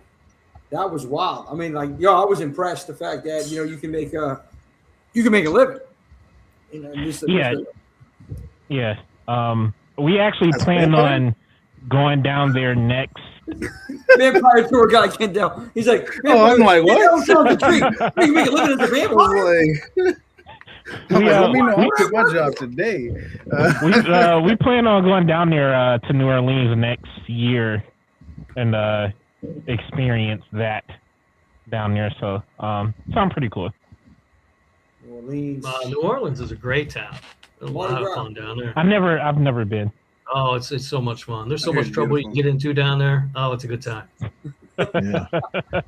Listen, the main reason to go for me was the food, and I don't eat like that anymore. I don't eat any abominable meats anymore. Swift changed his diet. He's trying to be better. So I don't eat all of the reasons to go down there. I don't partake in that anymore. So right now I would just be going for Mardi Gras, for the culture, for and grenades on deck. Oh man! I would just be going down to experience the culture, the and all of that type of stuff. I'm a big culture guy. When I go places, I love to learn everything about the culture. See the Creoles, the Cajuns, everything, the French Quarter, all of that stuff. Mardi Gras too. I want to do Mardi Gras as well. No, you don't.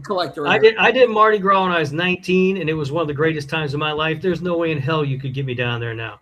It is crazy, dude. It is. I got no interest in that kind of nonsense at this age. But I'll tell you, yeah, I went to New Orleans because I like to drink, and they do a lot of good drinking down there. Oh, and I don't know if you know this or not, but girls will show you their boobs for beads down there too. I heard you the beads. Oh yeah, I heard that was a thing. I heard that was a thing. Yeah, and it's not really just a Mardi Gras only thing. That's kind of an anytime thing on Bourbon Street these days. So yeah, stock up on beads. Wow. There's warehouses you can hit where you can buy big boxes of them pretty cheap on your way into town. I heard they were giving you the beads, Rob. You're the bead collector. Yeah. Yeah. No man, but yeah, it's wild down there. Yeah, but they said the food. I don't eat that type of stuff anymore. But that was the real reason I wanted to go. I heard the food was great. Oh look, Vivi. Over New Orleans, a happy place. The only place I've been that I need a vacation from my vacation. There it is. Oh wow. Okay. Yeah, it's one of those places. Like when I was there, I was like talking to my friend, and I was just like, man, maybe we should just look for an apartment. Maybe we just stay here. Maybe we don't have to go back home. Let's just find a place to live. Yeah, I really like it down there. It's got a really cool kind of spooky vibe. It's a dangerous city though. You got to be careful when you're there. It's an extremely dangerous city, but it is it's beautiful down there. There's like Swift was saying, there's culture everywhere. There seems like everywhere you walk, there's just music in the air, and it's a great time. It's a wonderful city. Yeah, the music, all of that stuff. They have those the voodoo tours and all that type of stuff, and like Killer B was talking about, the vampire tour. Like I would definitely love to go experience that type of stuff. Like that. That's dope. So, what do we got? Hold on. I got a weird message here. Okay, we're not gonna display that one. Oh, that was on my phone. Never mind. Disregard. I heard the drinks are insane there too. Hell of a deal. Yeah, they are. You get you a hurricane on Bourbon Street. You can't beat it. Back to my seafood. Give me more. Gotta go back for my seafood boil. Yeah, see, I don't eat that anymore. Yeah, I never really ate that stuff anyway, which is weird because I moved to the city here on the coast, and everybody wants to eat seafood. I'm like, oh, this stuff is gross. You don't even eat like shrimp, nothing like that? No. I'll eat fish. There's a fish and chips place that I used to really like. It wasn't far from here. It closed down, but it was fantastic. But I won't. I don't really like seafood like that. Oh, hey, listen, more for me. Doesn't matter. But yeah, guys. So I guess before we'll give Rob or Brian the floor. You guys want to bring up anything like free for all? So whatever topic you guys want to talk about, maybe hot takes. Any hot takes we got these days? You don't want to get me started. Well, yeah. When I get both of you started, it's a problem.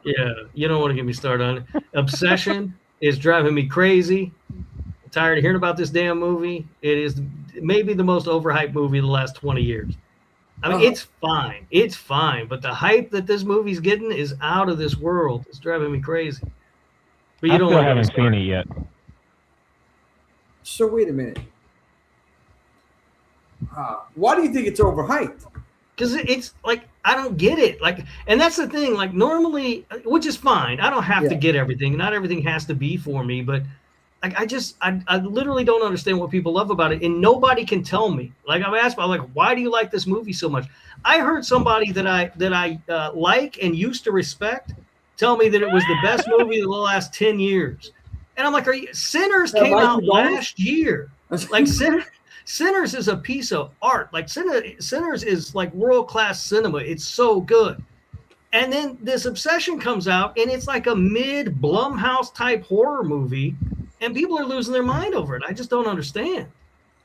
Yeah. No, you know what? Look, I think it speaks to a lot of people.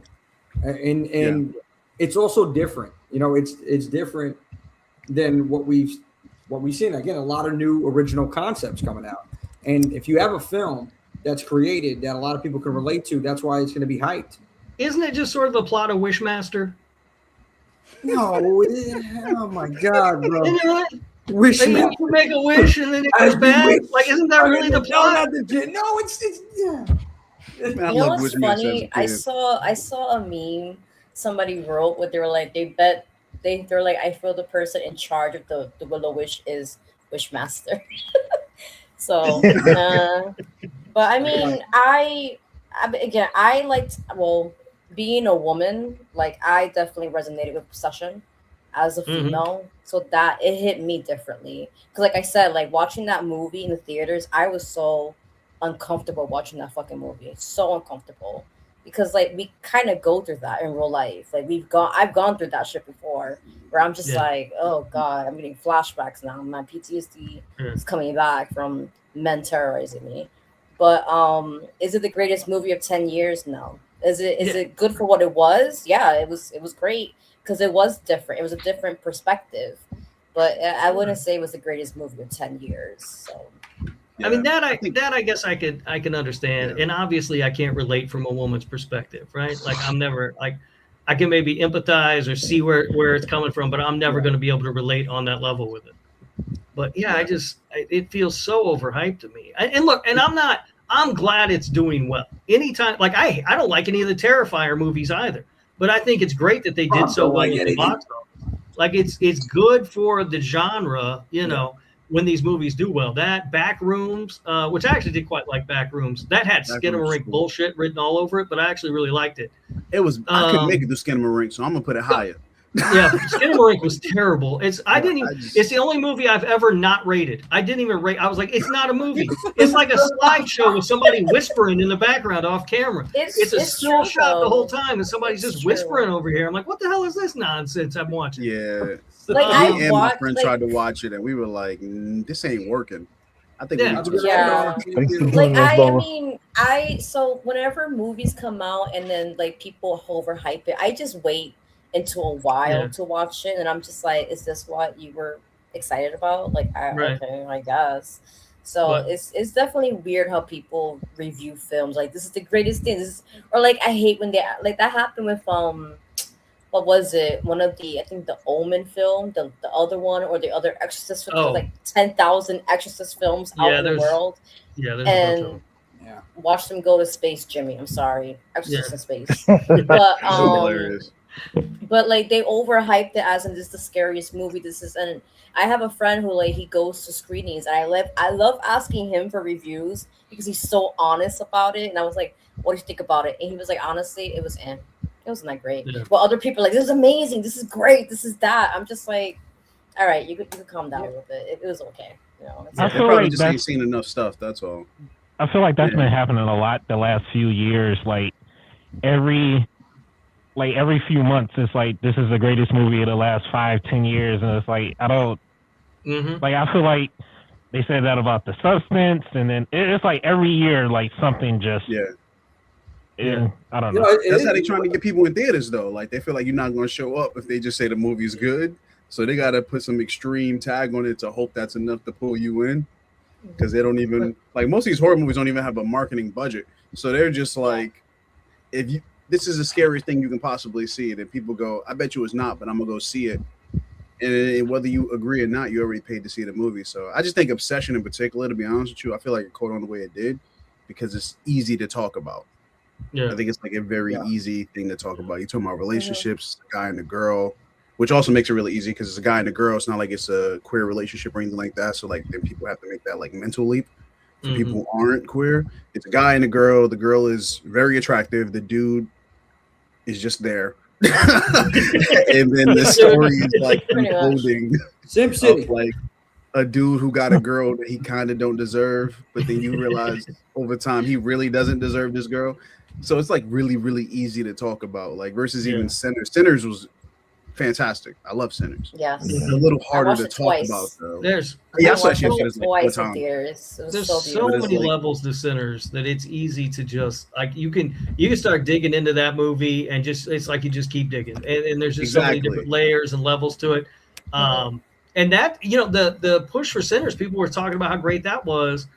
And I didn't go see it for like, it'd been in theaters for, I don't know, 3 weeks, maybe a month. And finally I was like, all right, I'll go see this stupid movie. And like, I was convinced it was going to be terrible because everybody was overhyping it so much. And I wasn't even sure it was a horror movie because the only thing I'd seen about it, you talk about no marketing budget or whatever, no marketing push anyway. Like the only thing I'd seen was Michael B. Jordan with a Tommy gun at some point. So I didn't know what the hell this movie was. And I went and saw it. And that to me, that if you're going to call something the best movie of the last 10 years, it's easily Sinners. I mean, that movie is just incredible.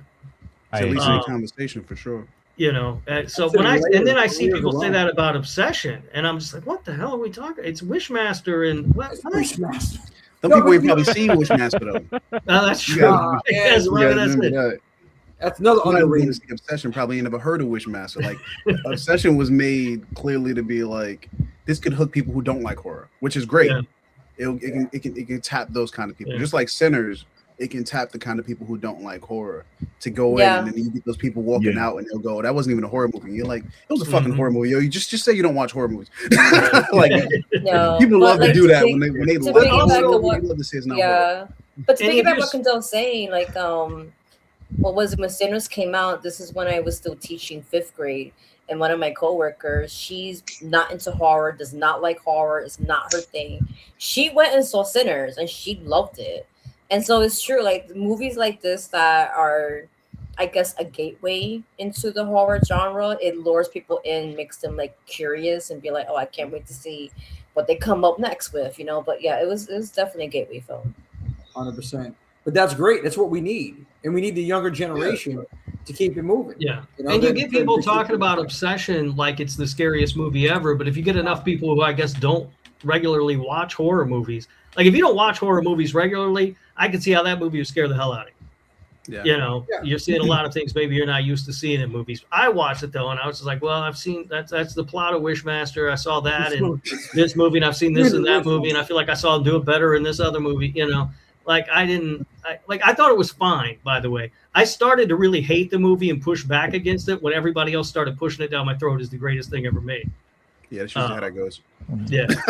Well, it's gonna, you know, like you said, it speaks to a different audience, an audience like even the Jackie's puts a gateway movie, and what we need, and it's wonderful. We're gonna keep getting this hype for these movies. But you're right, Rob. For somebody like yourself that's seasoned, that's seen so many movies out here, all of us here seeing these movies, it doesn't hit the same as somebody that's a newer horror fan, not so much of a horror fan.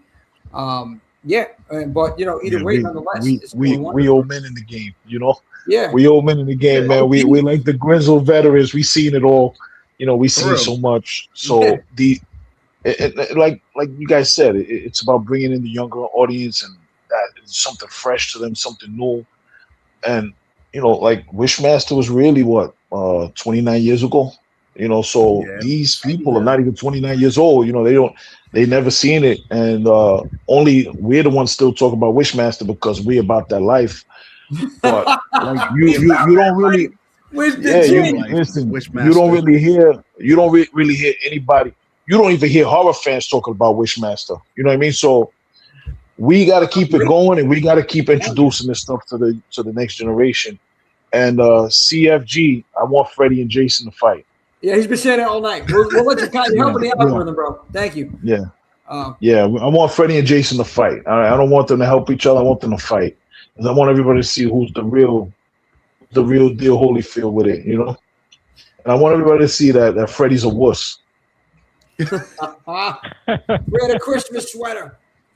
Nora says, I started watching horror movies when I was like 2. That's almost, that's really when we were younger. We watched them a lot with our loved ones. What movie did you start with, Nora? Let us know what hooked you on horror. But and I think just the simplicity of it, like just the storyline, and the fact that, again, I know I'm beating a dead horse here, but like a lot of people can relate to this.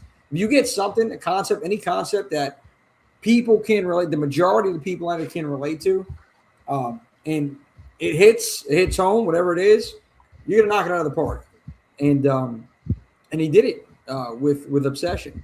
So I think we're gonna see a lot more original concepts, simple concepts that people can relate to. Independent filmmakers, they got passion, and they got ideas and creativity. And now that we can do this, all of us can actually create something. It's never been a better time to be a filmmaker. Not only hopefully it leads to that, but I don't know. Isn't this guy who made Obsession going to make the next Texas Chainsaw movie? He needs to get jobs. And you got Zach Cregger, who's making what shows? What a Resident Evil or Silent Hill or whichever one of those stupid video game things. Yeah, he's making. I don't want to see Zach Cregger making a video game adaptation. His original movies, both of them, have been great. Keep doing that, man. I don't want to see, him taking on something. I get it, but this is what these studios do. They see, Zach Cregger, he hit old with weapons and with Barbarian. We got to get him on our big property. Like, this is what they're doing. Unfortunately, but the good thing with that, I mean, trailer for that thing, Resident Evil, and our other co-host Edgar, like me and him are big hardcore horror video gamers, and he's a really big one for that. And I love Resident Evil franchise. Like, I have Resident Evil 4 like 4 times on different platforms. That's how obsessed I am with that fucking game. But the way it looked, it was just like, it didn't feel like Resident Evil. It felt like he was combining at all Silent Hill with Resident Evil. And I'm just like, this isn't more Silent Hill. Like, I'm confused. Like, what are we doing? Are we trying to fuse people? I don't know. It's weird. But he's gonna use it to put his stamp on it, which he already got. He already got my trust, my confidence. So I do want to, based on what I saw from the coming attraction, it doesn't look like Resident Evil, much like you said. But he has earned the equity, so I'm gonna give it a watch. But at the most, it's gonna earn him not another ability, but more opportunities to make more of his own stuff. You know what I mean? So Also, hope more people like that get that opportunity, because to be honest with you, my biggest fear, and this is just my opinion, this ain't something I like rehearse or something, but like my opinion, the way they're grabbing some of these YouTube dudes and some of these indie dudes, no offense, but they're grabbing like the same white dudes. Like, they're not just going into like the crates of YouTube and then finding people who are just like making cool stuff and then giving them a chance. Like, these people look the same. They're grabbing the same people over and over. So it's basically just like TikTok and every other social platform. It's just becoming a new funnel for them to grab like the same 5 white dudes. So as much as we love that, I really am. Like, fuck, at least me, you're a different kind of white dude. That's what I'm saying. I'm like, you grabbing the same kind. You're not even grabbing like different types of white dudes. You're grabbing the same kind of white dudes. And as much as we love horror and we love the the low budget part of it, that could be great when we get B movies. We love that horror has made all this money despite all of the stigmas against it. If you end up just making the same kind of movies because you grabbing the same kind of people, what's going to be the point of going to YouTube? Like investors, obviously, I know they happy because they're like, Obsession costs like $5 and we made 10 billion. But if that's the only reason you grab these people, what's the point? Because you can pop out movies like that from like strangers. And I'm not saying these guys aren't original, but I'm saying you can grab some nobodies to pop out similar movies to Obsession and just make money and be like, well, fuck the whole genre. Like it's making money. So that's really my biggest fear, because the kind of people you grab from these spaces matter. You can't just keep grabbing the same 5 people and think you're going to keep getting like hits. They think every YouTube guy they grab, that's what they're going to do. They're going to grab all of these YouTube guys, and they're going to think that every one of them is going to be an Obsession or be a Backrooms.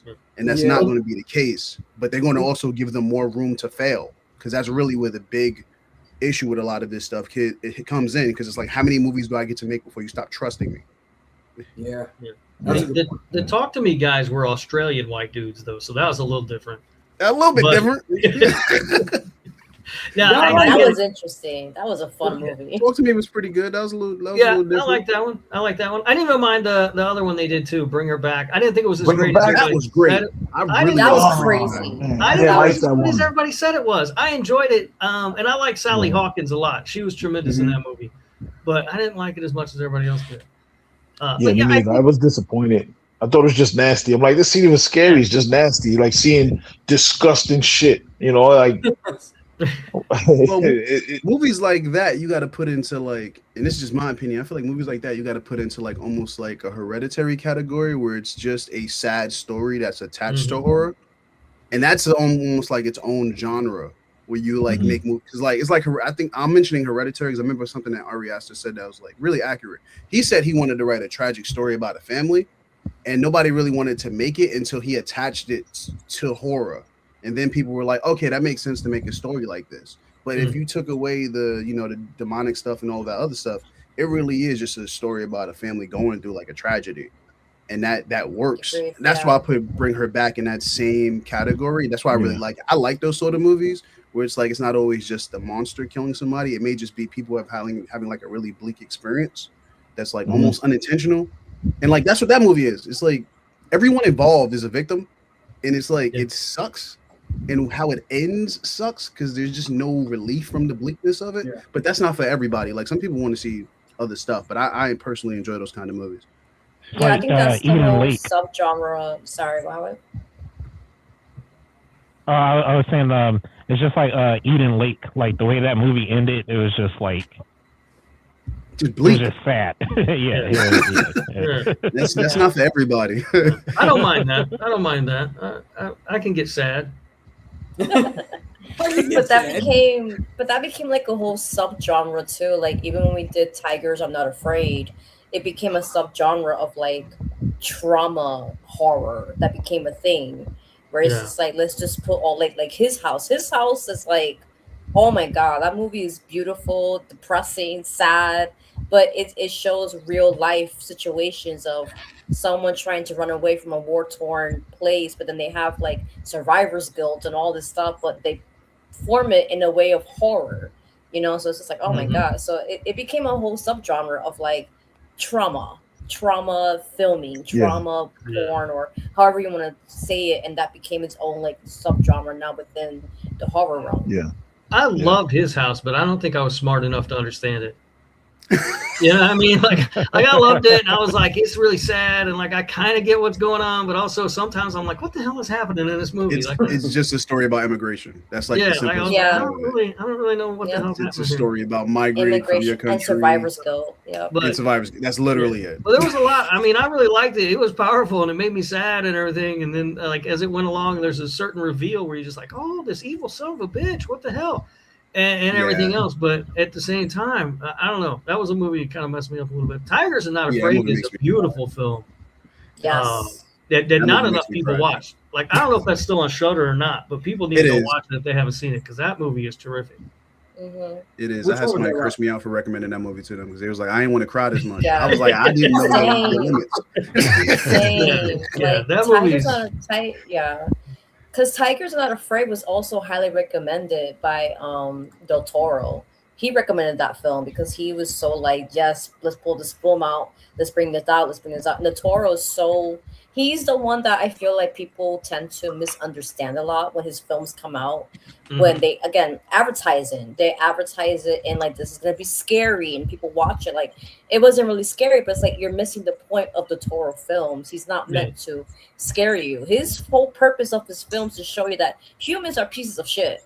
That's basically it. That's his MO. He's always been that way since the beginning, from Devil's Backbone, which is my favorite Del Toro film from him. Devil's Backbone. And he does that. And it's just like,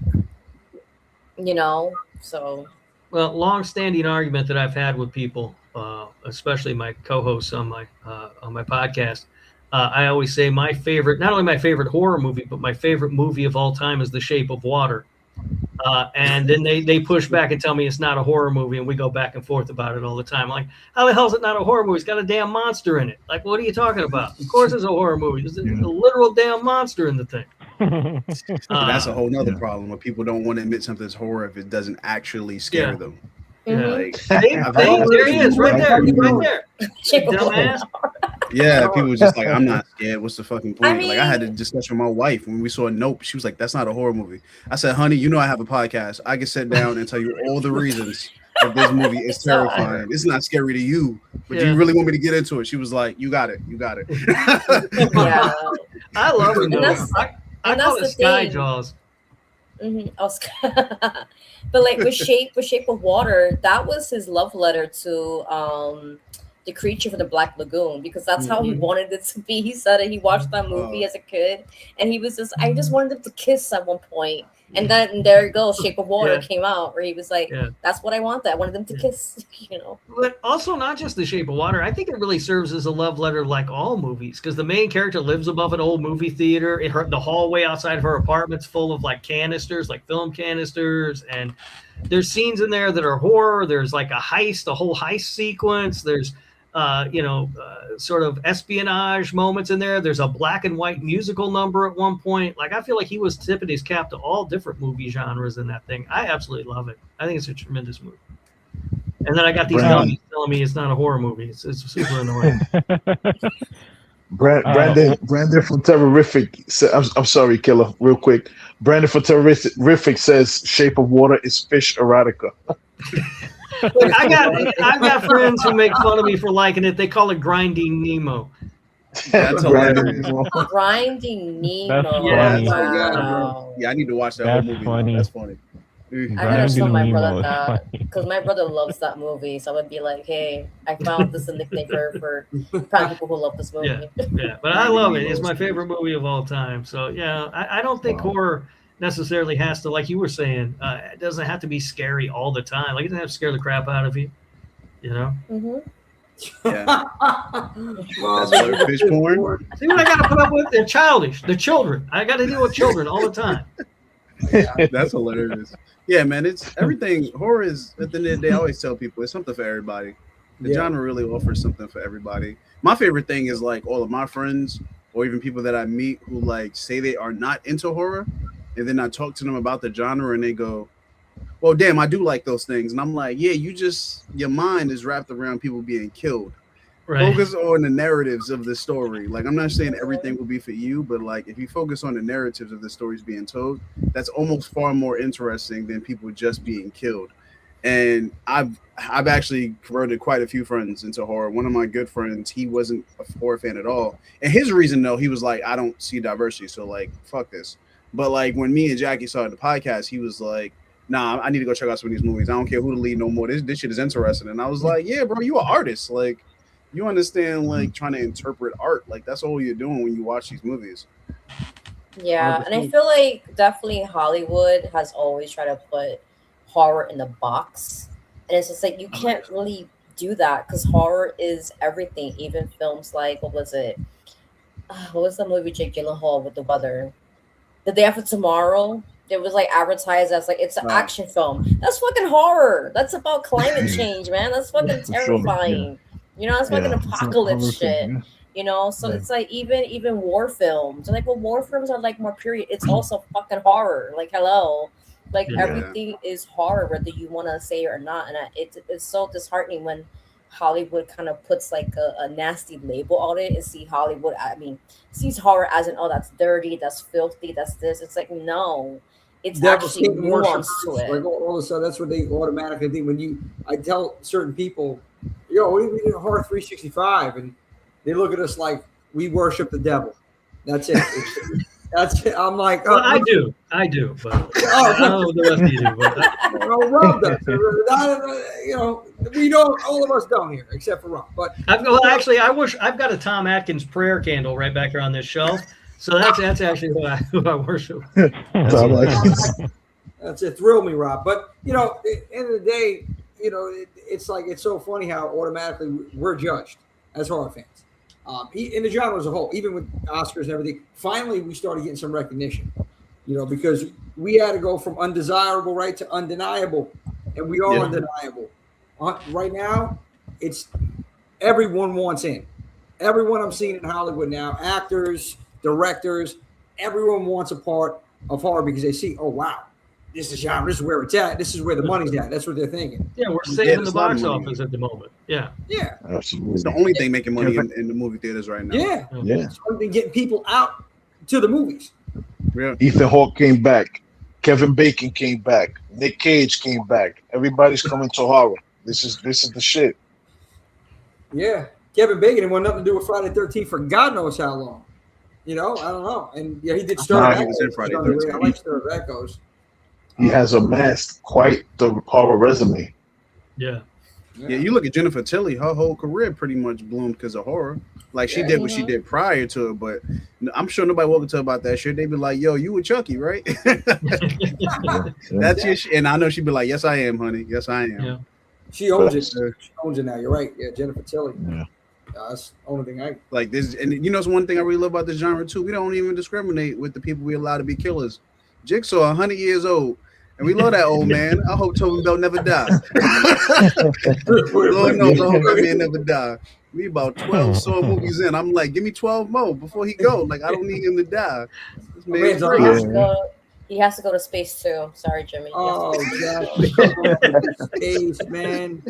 Listen, I'm about to send myself to space, so I don't have to see any more space movies. Hey, Saw in space would be crazy. Yes. Oh, my God. Yeah, Roger. We're going to play a game. Okay. Man, in space. Yeah, that'd be nuts. We could do a lot.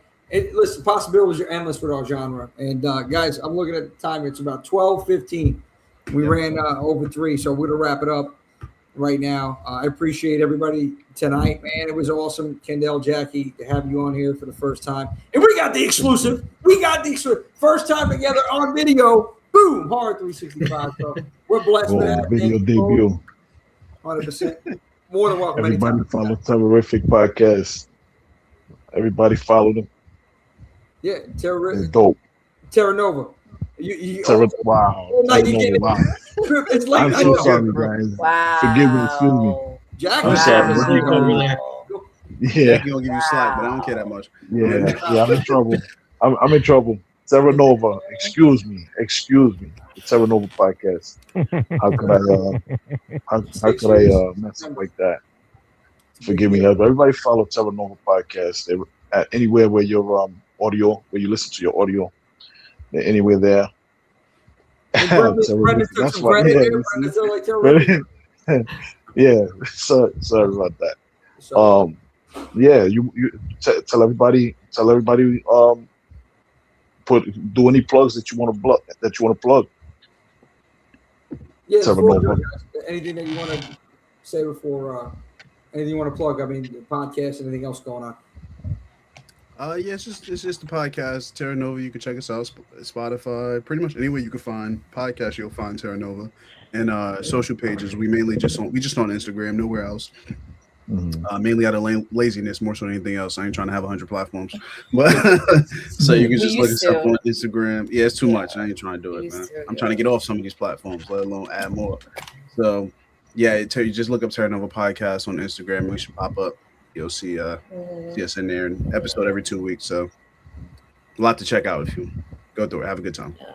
And then in September, we make 6 years for the podcast. So Yes. You gotta have a 6-year anniversary show, like a big show. Yeah. What are we doing for the 6-year anniversary? What are we doing? Show.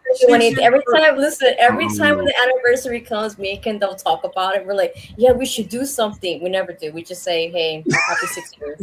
That's it. We're like, congrats to us. Yes. And that's it. Nah, we not letting you go out like that. We not letting you go out like that. We gotta talk. We gotta do it up for the 6 years. Nemo, please be safe out there. Nemo, thank you so much. Watch out for them crackheads. That's great. Them crackheads are afraid of you, Nemo. No, Rob's on the stream. Oh no. Okay. No, it's Oh shit. Come on. I love you, Rob. That's fun. Yeah. I'm messing with you. Yeah. So Rob, talk to the people. Plug whatever you got to plug and I mean, get your Slasher shit Radio.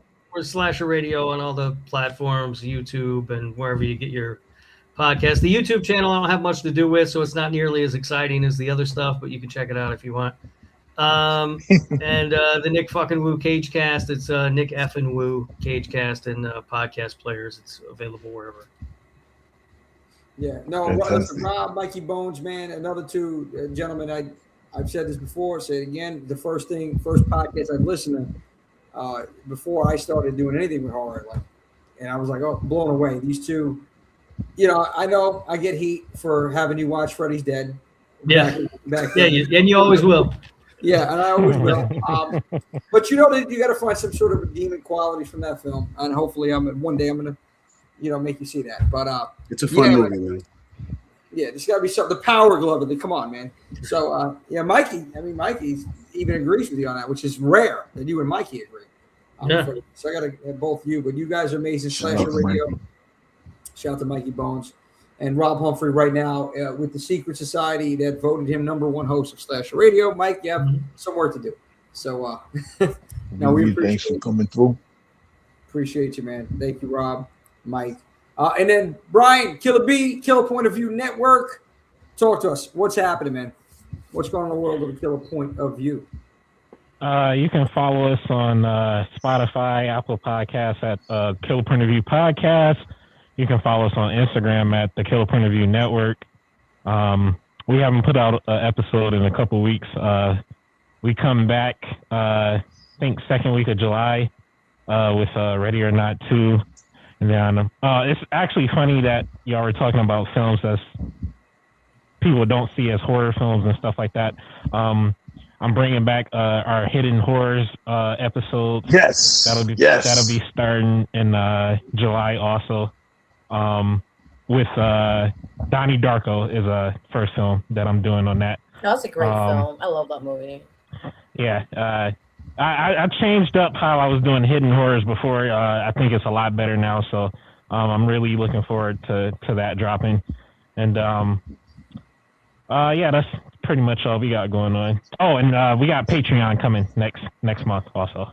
Fire. He was updated. And everybody go check out the past episodes of Hidden Horrors on YouTube.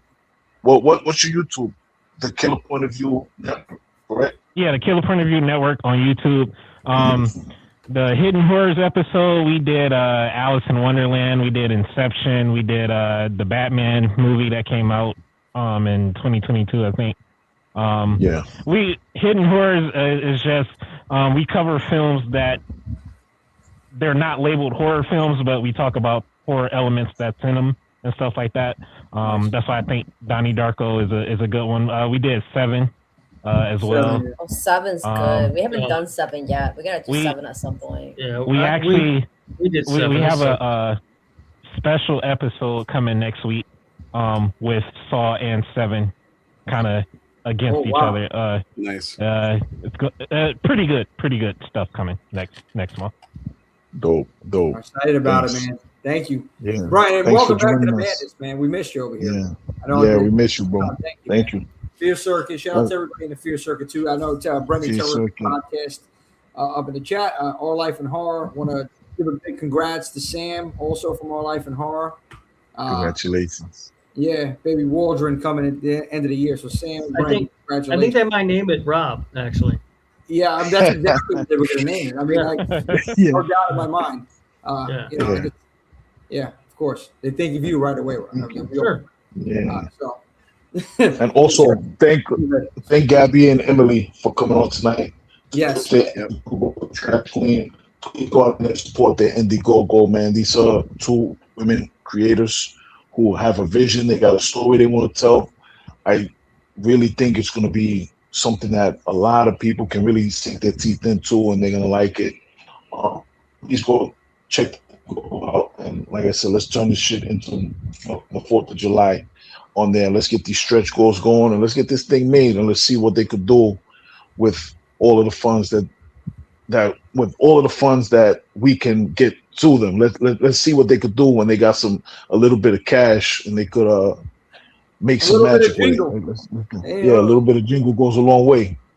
That's it. But thank you everybody in the chat. Thank you so much. Thank every one of you on the panel here for coming out tonight and making the show. I had a lot of fucking fun. Oh, my phone's about to die too, but I had a lot of fun. Thank you all for your time. Jackie, thank you for staying up past your bedtime. I appreciate it more than you know. Thank you so much. Kendell, my brother, thank you so much for coming on. Thank you guys for talking about Terra Nova. Rob, thank you for popping on. I didn't think you would, but thank you so much, man. It was good for me to see you pop on, man. I really appreciate it. And Killer B, same thing with you. I'm very happy you popped on. And Jimmy, thank you. Thanks for being here tonight. Thank you for fucking putting this together, man. I gotta be here. That's it. You ain't got to do nothing. You could, you could be out partying right now, but you're here. So this is a party for me, right here with all you. That's a party for me. Jimmy out at the club, just shaking it all night long. I can see it. This is Club 365, Club 365, right in the middle of the video store. But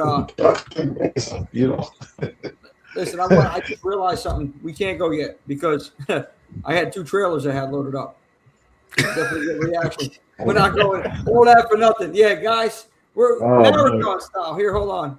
I didn't load this for no reason. Here we go. Ice Cream Man.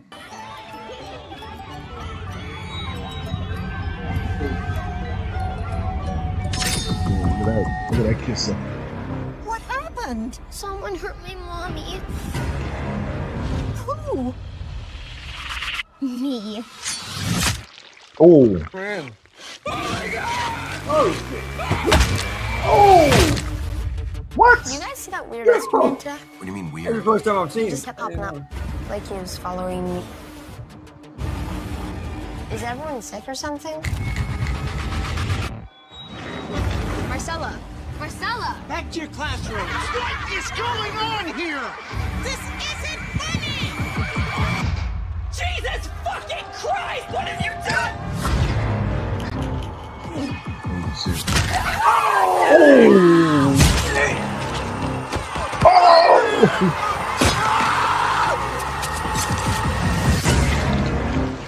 Fanatic seems demonic. They're not trying to kill us. They're trying to turn us. We have to run.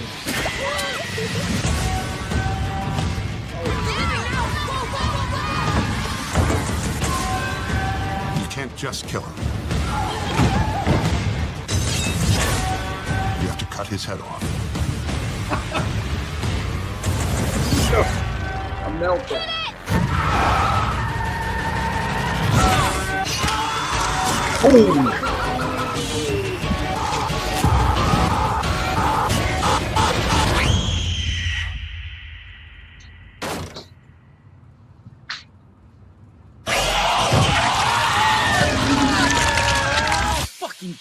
Come on, this is good.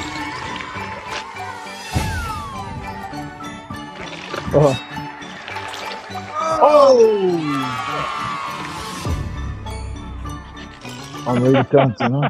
I got a fucking lobotomy. Holy cow. Wow. So it's Children of the Corn with ice cream? Yeah, that's what I'm saying. Children of the Corn. That looks like. What was that movie where all the kids were killing people? Not Children of the Corn. It was some movie. What? Cooties. No, yeah. I think I know know about Cooties. Yeah. With the Innocents. Yeah, I think Elijah Wood was in it. Yeah. Rainn Wilson was in it. Like there was another movie as well that did that where kids were just killing people because of it. I don't know. I was just like, I felt like I've seen this before so many times. That's how I feel about it. Obviously, I would focus on say the kills. at least it's not just a remake of the original Ice Cream Man. I mean, it's got that going for it, but I don't know. Eli Roth is just a problem. Like, he's just a problem. Yes. Like he's made a couple of movies I liked, but generally I don't even like his movies that much. He just seems like a complete ass that you just want to punch in the face. Like I really just don't like Eli Roth. No, I love him. He's an asshole, and it just seems like his typical like gore for gore's sake type of film. Like, all right, here we go again. Fucking Eli Roth and his bullshit. But I did like Thanksgiving, so I'll give him that. Yeah, like I thought that one was fun. Maybe I'll like this, but I don't know. But there's no leftovers, but there's part 2 coming soon. So yeah. But yeah, of course, there's always got to be a part 2 to everything. So annoying. That's another thing, though. Yeah, I gotta agree on that. Like, I can't. It should just be some movies, just one. Just that's it. Some movies, some movies are fine. Just some movies can just be a movie, and that's all it can be. It doesn't have to be anything else. I don't need the Aunt Gladys prequel to Weapons. Weapons is fine on its own. Leave it alone. I love Long Legs. I don't want this stupid Long Legs sequel that they're making. Me neither. They made a Long Legs sequel now? Oh. Yeah. Oh, is it a sequel? Well, they said, I don't know. They said another movie in the Long Legs universe, whatever the hell that means. I don't even know what that means. Long Legs was like, it was pretty decent. Yeah, I liked it, and I liked it, but I don't want to see Long Legs 2 or Longer Legs or whatever the hell they're going to call it. Oh my god! And then didn't they just announce they're doing another fucking Blair Witch project? I'm like, don't we have like 5 of them already? And it's supposed to be a remake. I'm like, no, stop. The original was the greatest, also because of the marketing that happened with the first one. Like, why? Fuck, I'm always Kendell can tell you, I'm always quoting Samuel Jackson's voice instead of the fucking snakes in the plane. I'm like, I'm tired of these fucking remakes in this fucking Hollywood. Like, I'm just like, I'm done. I'm done. Well, Jackie, listen, I understand what you're feeling. I agree with you 100%. I mean, at least we are getting a lot more original concepts, but we're still getting overloaded, it's oversaturated now. It's just like the 80s all over again, but with more content because there's so many more filmmakers and so many more ways to make a film. And this is what we're getting. I mean, we don't need all these sequels and all these fucking remakes. Or prequels, or prequels. Everything. I'm like, at least wait some time. Movies. Like right away, we're going Long Legs 2 now. Come on, man, or whatever it is. I got to be called Longer Legs. I like that title. Longer Legs. And then the last one is like it's called Slender Man. It's about Slender Man this time. That's gonna be the 4th one.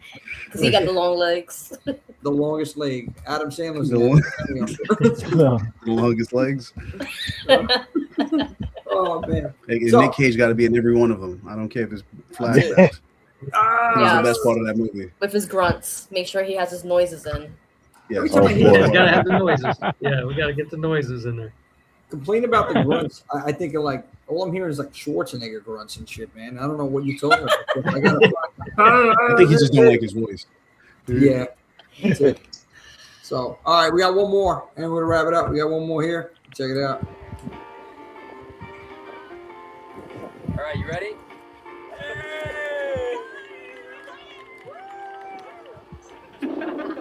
This is Evil Dead. Thank you, Joseph. That's beautiful. Yep, Evil Dead. No. That's Will's seat. Where's the wedding ring? Alice, you were his wife. Why aren't you wearing it? I'm not sure. Did you sell it? No, of course not. And get a good price. I really think we should do this another time. No, now's the best time. Will's looking down on us from above. From above. He's down below.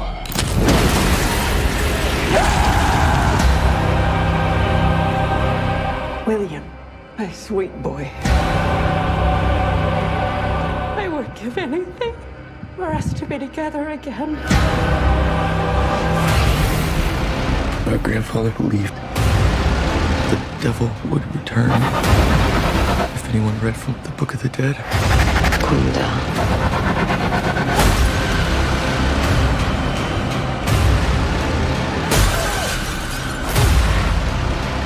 family can be reunited. Ooh.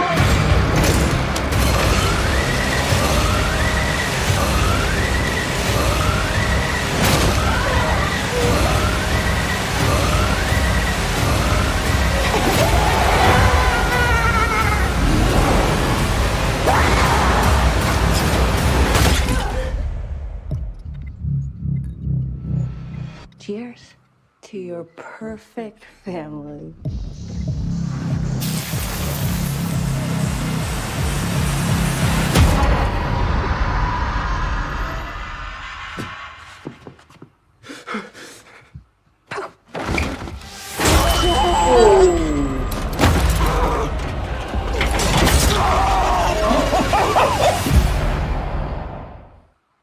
All right. Okay. See, that just, to me, that just looks like a bunch of shit happening, you know. And then when it comes to that person drinking a candle, that's not scary to me. That's just like, yo, you're just stupid. Why would you do some stupid shit like that? You know? That's some type of shit like that you see somebody do. But I don't know. You guys sound dope. What do you guys think? When the teaser first came out for this, Kendell knows what I said. I was just like, it's just white people doing white people shit again. That's it. We've seen this shit before. Stop reading the fucking book. Stop reading the fucking books. I'm like, oh, look at this. I'm curious. Like, oh, pisses me off. Anyway, I get so angry. Reading the fucking book. Absolutely. I like Evil Dead Rise, so I'm gonna check it out. Evil Dead Rise was good. That was an interesting film. You know, Rise had its moments. The intro was promising. I mean, it was the best part to me. Okay, it wasn't terrible, but there was some questionable things that they did in that film. But still, this one, I don't know, man. It didn't spark my interest. The Ice Cream Man looked, more interesting in this, which is pretty crazy. I don't know if my eyes were deceiving me, but was that the dude from Green Book in there? I mean, from Green Room in there? I never saw Green Room yet. Everybody keeps telling me, yo, you gotta watch Green Room. Green Room was dope. Green Room was very good. Yeah, I didn't recognize him. I don't know. Okay. I gotta hear what Rob says about It might be the same Green Room guy. is worth checking out, Swift. It's a good one. Yeah. Okay. I don't know. Like I'm in the minority on the whole Evil Dead franchise. I love the franchise. The one I hate the most is that 2013 piece of garbage. Oh, come on! And everybody else loves that one. People go on and on. What? The remake? You mean the remake? It's terrible. It is not. He said 2013 piece of garbage. What is wrong with you? The tone is way off. It's nowhere near what an Evil Dead movie is supposed to be. It's one of the best remakes of all time. It's awful. I really liked it. It is not. But I haven't seen the original, so it is not a good remake. The original is really good. Evil Dead 2, Army of Darkness, they're both really campy and fun. Ash versus Evil Dead is really campy and fun. And then you get that stupid remake, which isn't fun at all. It doesn't get what an Evil Dead movie is supposed to be. Really? Look at the blood fest. I mean, Evil Dead Rise was so much better. Evil Dead Rise was so much better than that remake. That remake is trash. You should have jumped off the top of the high rise. There's no way. I mean, I hate that remake, Jimmy. I like the makeup. I like the smile that she had. There was a sinister smile, and it was some good moments. They were hyping up this greater thing. What didn't deliver? But it has the fun moments that the Evil Dead movie should have, unlike the 2013 remake, which has none of it. If it followed the Evil Dead, those kids should have been dead. Okay, in that building, the kids should have died. So is it because you felt like it was too of a serious tone? Yeah, it's not an Evil Dead movie, right? Like if it was a movie that was called its own thing, whatever, I don't know, Addict in a Cabin or whatever, then I would like it. Probably. Addict in the Cabin is crazy. That's like the sci-fi version. When you call something Evil Dead, that to me signifies a certain thing. And when I go see it and it's completely the opposite of what that thing is, I'm like, well, this movie's not this is terrible. This isn't what I paid my money. Why would you want it to mimic the exact format? I'm new to the franchise, so what did you expect? It's just the franchise. It has a lot of it's scary and there's a lot of gore, but it's also it's funny. There are a lot of really funny, campy, lighthearted moments, laugh out loud moments, especially in Evil Dead 2 and Army of Darkness. I mean, Army of Darkness is damn near a comedy. And so Bruce Campbell. To sit down and watch this remake, I'm just like, what the hell are they doing? Why? It's like watching the Nightmare on Elm Street remake. It's the same thing. Don't even compare that shit. No, you can't compare it. Nightmare on Elm Street remake, that was just garbage. I don't know. The remake for Evil Dead, that was the first Evil Dead I've watched in full, so I liked it. That's a bad order. And then I saw Rise. But see, Rise is closer in tone to the original movies. It had a little bit of that fun, and there's a couple of nods to moments in the original movies, which really worked. I mean, the one thing for Rise I liked was the fact that we kind of know there's multiple books. There are multiple books.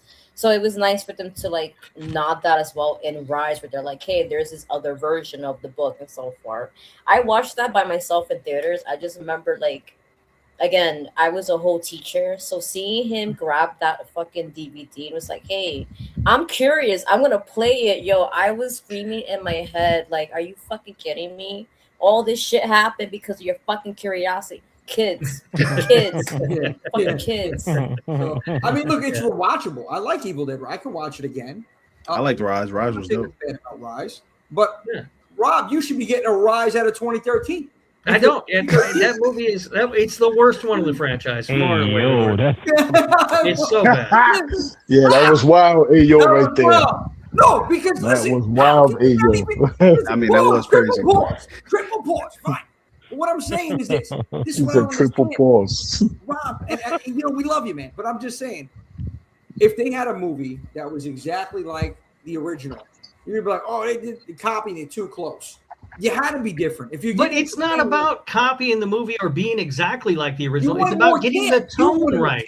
The tone isn't right. I get what you're saying. And the Dead title carries with it a certain expectation in tone more than anything else. Again, that's why I'm fine with Evil Dead Rise. It's not exactly like anything else in the franchise, but the tone it's at least close to being right. Okay. So it's just okay. I guess it's fair. It's a fair statement, but Attic in the Cabin is not. It's just Attic in the Cabin. How's that a killer? Attic in the Cabin. That's a lifetime fucking movie right there. All I'm saying, I let it go. Whatever. Rob, that's your opinion. It's subjective. Was it even an actual reboot though? Because I recognize that I am in the minority on this, and most people think that more people than not think the 2013 movie is the best one of the franchise, which is insane to me. But it is what it is. I hate it. I don't think it's a good one. That's fine. It's your opinion, Rob, but you're wrong. But that's Killer fine. B. Killer B. I know you got something to say, Killer B. Yeah. No, I was just gonna say, especially when it comes to like remakes, I always say like remakes are made for like a younger generation, and I think like in 2013, the tone of that film, I don't think campy horror would have worked during that time period, especially compared to what the 80s were. So like I understand. I get your point though, because it is definitely a completely different tone than the rest of the franchise. But for someone who if that was their first film in the franchise, and they love horror, I think it's a great film to watch. Just purely a horror film to watch. Yeah. I mean, maybe that's true. I don't know. I was an old man in 2013. I didn't care what kids wanted. I mean, I get it because like I love Black Christmas. The original Black Christmas is such a great film. Okay, I was real nervous there for a minute. So when I watched the remake, it's true. Like the remake was very different. It wasn't the same. And for the most part, they took out one of the most important aspects of Black Christmas, which was that she wanted to get a whole abortion. They totally took that out of the whole concept in the remake. And the remake just felt more like a bloodbath type of film, where it's just like slash, all the stuff. Whereas in the original one, that had more nuance and context. And the original one actually scared the shit out of me. Mm-hmm. Huh? It was two remakes, right? Yeah. No, there's one remake, and then there's a sequel, which no one talks about, so we're not going to acknowledge that one. I I also think Mikey that Bones come with the heat. What did he say? He said, for context, Evil Dead 2013 is 64% on Rotten Tomatoes for both critics and audience, and I think that's correct. It's slightly above mid. But Evil Dead Rise is 85% critic and 76% audience. Just saying. You know what I'm just saying? Fuck Rotten Tomatoes. But anyway. Well, Mikey's also crazy because he says Evil Dead Rise is the best in the franchise, which is also wrong. But oh my God. Yeah, no. I got killed on Twitter for not liking Black Christmas 2019. I got sacrificed by people on that. I had people coming out. I had people coming out of the woodwork that calling me a woman hater and stuff because I didn't like that movie. And I was like, you guys are out of your mind. Just because I agree with the premise of your movie does not mean you made a good movie. Like, I can agree with your message all day long, but it doesn't make your movie good, right? Like, it's a terrible movie. Cheats. It was straight cheats. I took a date to that movie. Listen, that was the first flick I took this girl I was dating at that time. That was the first movie we went to. And we were both like, yo, this movie is straight buttocks. And I'm like, yeah, you're right. I'm sorry. You know? So all you could get after that is shit. So, you know, we wound up not working out anyway. But you know, how it started is how it didn't go much further from the relationship. The movie ruined it. You gotta blame it. That's it. Well, it didn't really want it to just set the stage, you know, straight buttocks, you know. So set the tone. There it is. Yeah, I heard it wasn't very good either. All right. Yeah, like I mean, the only fun part about the remake was that they brought back one of the original actors from the original in the remake, so it was like an Easter egg. But still, it was very different. It didn't feel the same. OG Black Christmas will always be the best film, and that one's so good. I mean, the original Black Christmas is that's one of the best slashers of all time. It's so good. And so to remake it and to do that to it, just like what the hell? Like it was. Yeah, that was a really bad movie. They want to try something new. Like you said, when they do reboots, they want to get the newer audience, younger audience. They try something new. They were like, what if we did a story with, you know, the women, the victims are the actual attackers and like getting revenge, which like, you know what? I'll take that over like a lot of other movies. So even though it's not a great movie, I'll take it, I guess. I mean, I go through life with the motto of "fuck them kids." I don't care what they want. Well, that's me every day. Yeah, I feel the same way. I don't give a damn what they want. I'm looking for entertainment for me. Agreed. These kids they don't know anything about anything yet anyway. So what difference does it make what they true. want? I showed my nephew Blade, and I was surprised he didn't know who the fuck Blade was. And I was just like, you don't know Blade. Yeah. Like, nah, but that looked cool. I'm like, all right, let's watch Blade. I guess I ain't mad at it. That's it. You got to put them onto it. Yeah, definitely. And that's why, you know, remakes. I get it. Like to your point, great point, Kendell. Like, you know, you're putting a younger generation on it. You're trying to get them. You open the door. We talked about this too, like gateway horror. You're trying to show them all the movies and maybe in a different way. But some of these remakes are really destroying the original films or the franchise, and it's not the Evil Dead one. Evil Dead's one of the best. Okay, Rob? I mean, if we're gonna talk about a remake that wasn't actually that terrible, there are a few. Like the right one is actually a pretty good remake of the original. Suspiria, the remake was actually pretty good as well from the original. Because like I watched both. We actually did a double feature on the podcast for both. And it's funny because I watched the original, and it's funny. Shia, back before she was the co-host on the podcast, she recommended the remake to me. She was like, "I think you would like the remake. Just try it out."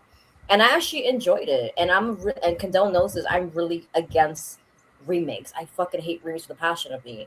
But I really enjoyed the remake of Suspiria with the original. It kind of like added more to the story. And it's very rare when you get remakes that does complement the original, where you can watch both and still enjoy it. It's very rare. Very rare. I dreaded watching the remake of Suspiria because I thought it was going to be awful.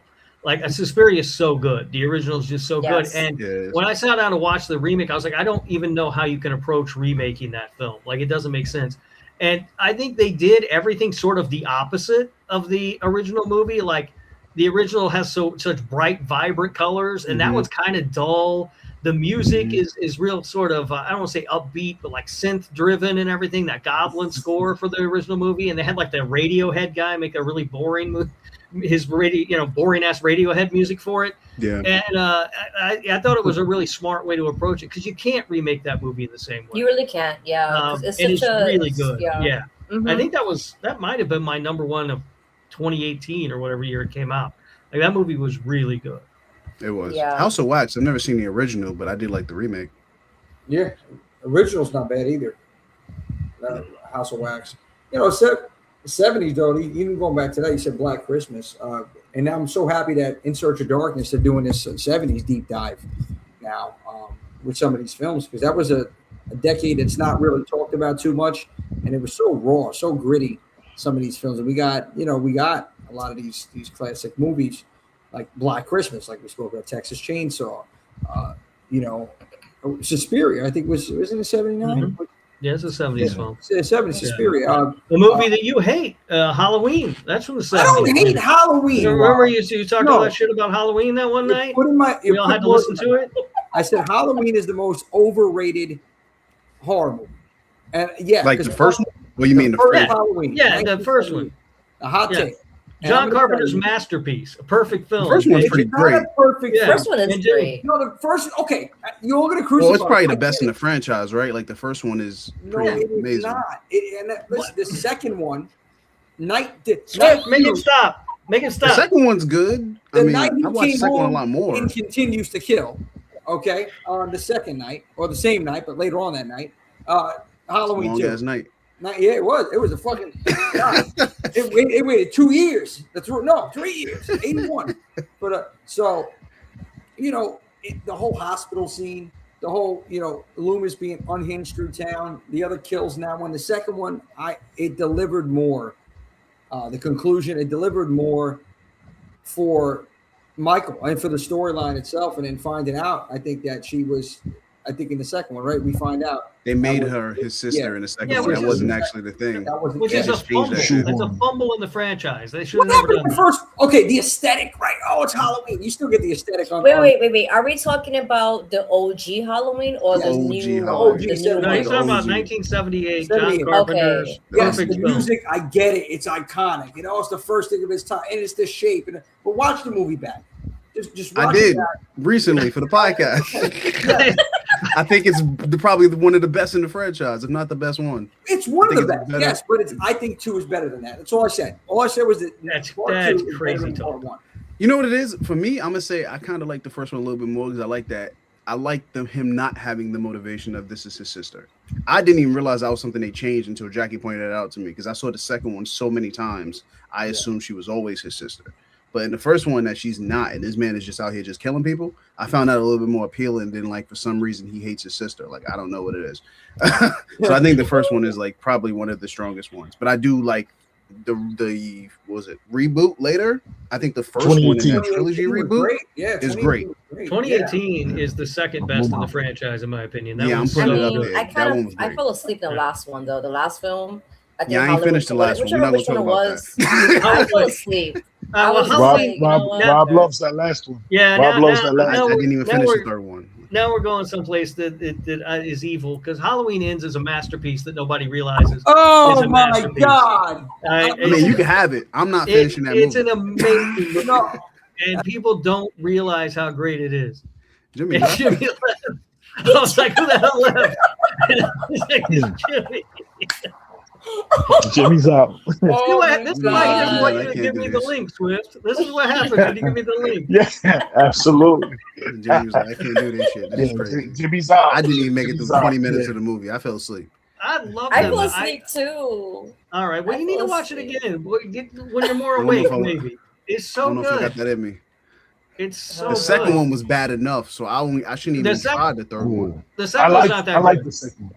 I didn't like the second one. I didn't like the like Wu-Tang jumped him at the end and he just got up like it ain't happening. Yeah, I didn't the like second that. one's like that should have middle been of the the end of the franchise for me. But that last one is I have it as the fourth best in the franchise. It's so good, and because what it does is, in my opinion, it is. People talk about elevated horror. I had to take a breather. which isn't a term that I like, but I do think. But people use it. They talk about elevated horror, and I think Halloween Ends is an elevated slasher film, and it is looking at the trauma and the history of the town of Haddonfield, which is something we haven't seen before, and it's the 13th movie in the franchise, and they're doing something different and adding something new to this lore. In the 13th movie, I mean, I think it's pretty incredible. Halloween Ends.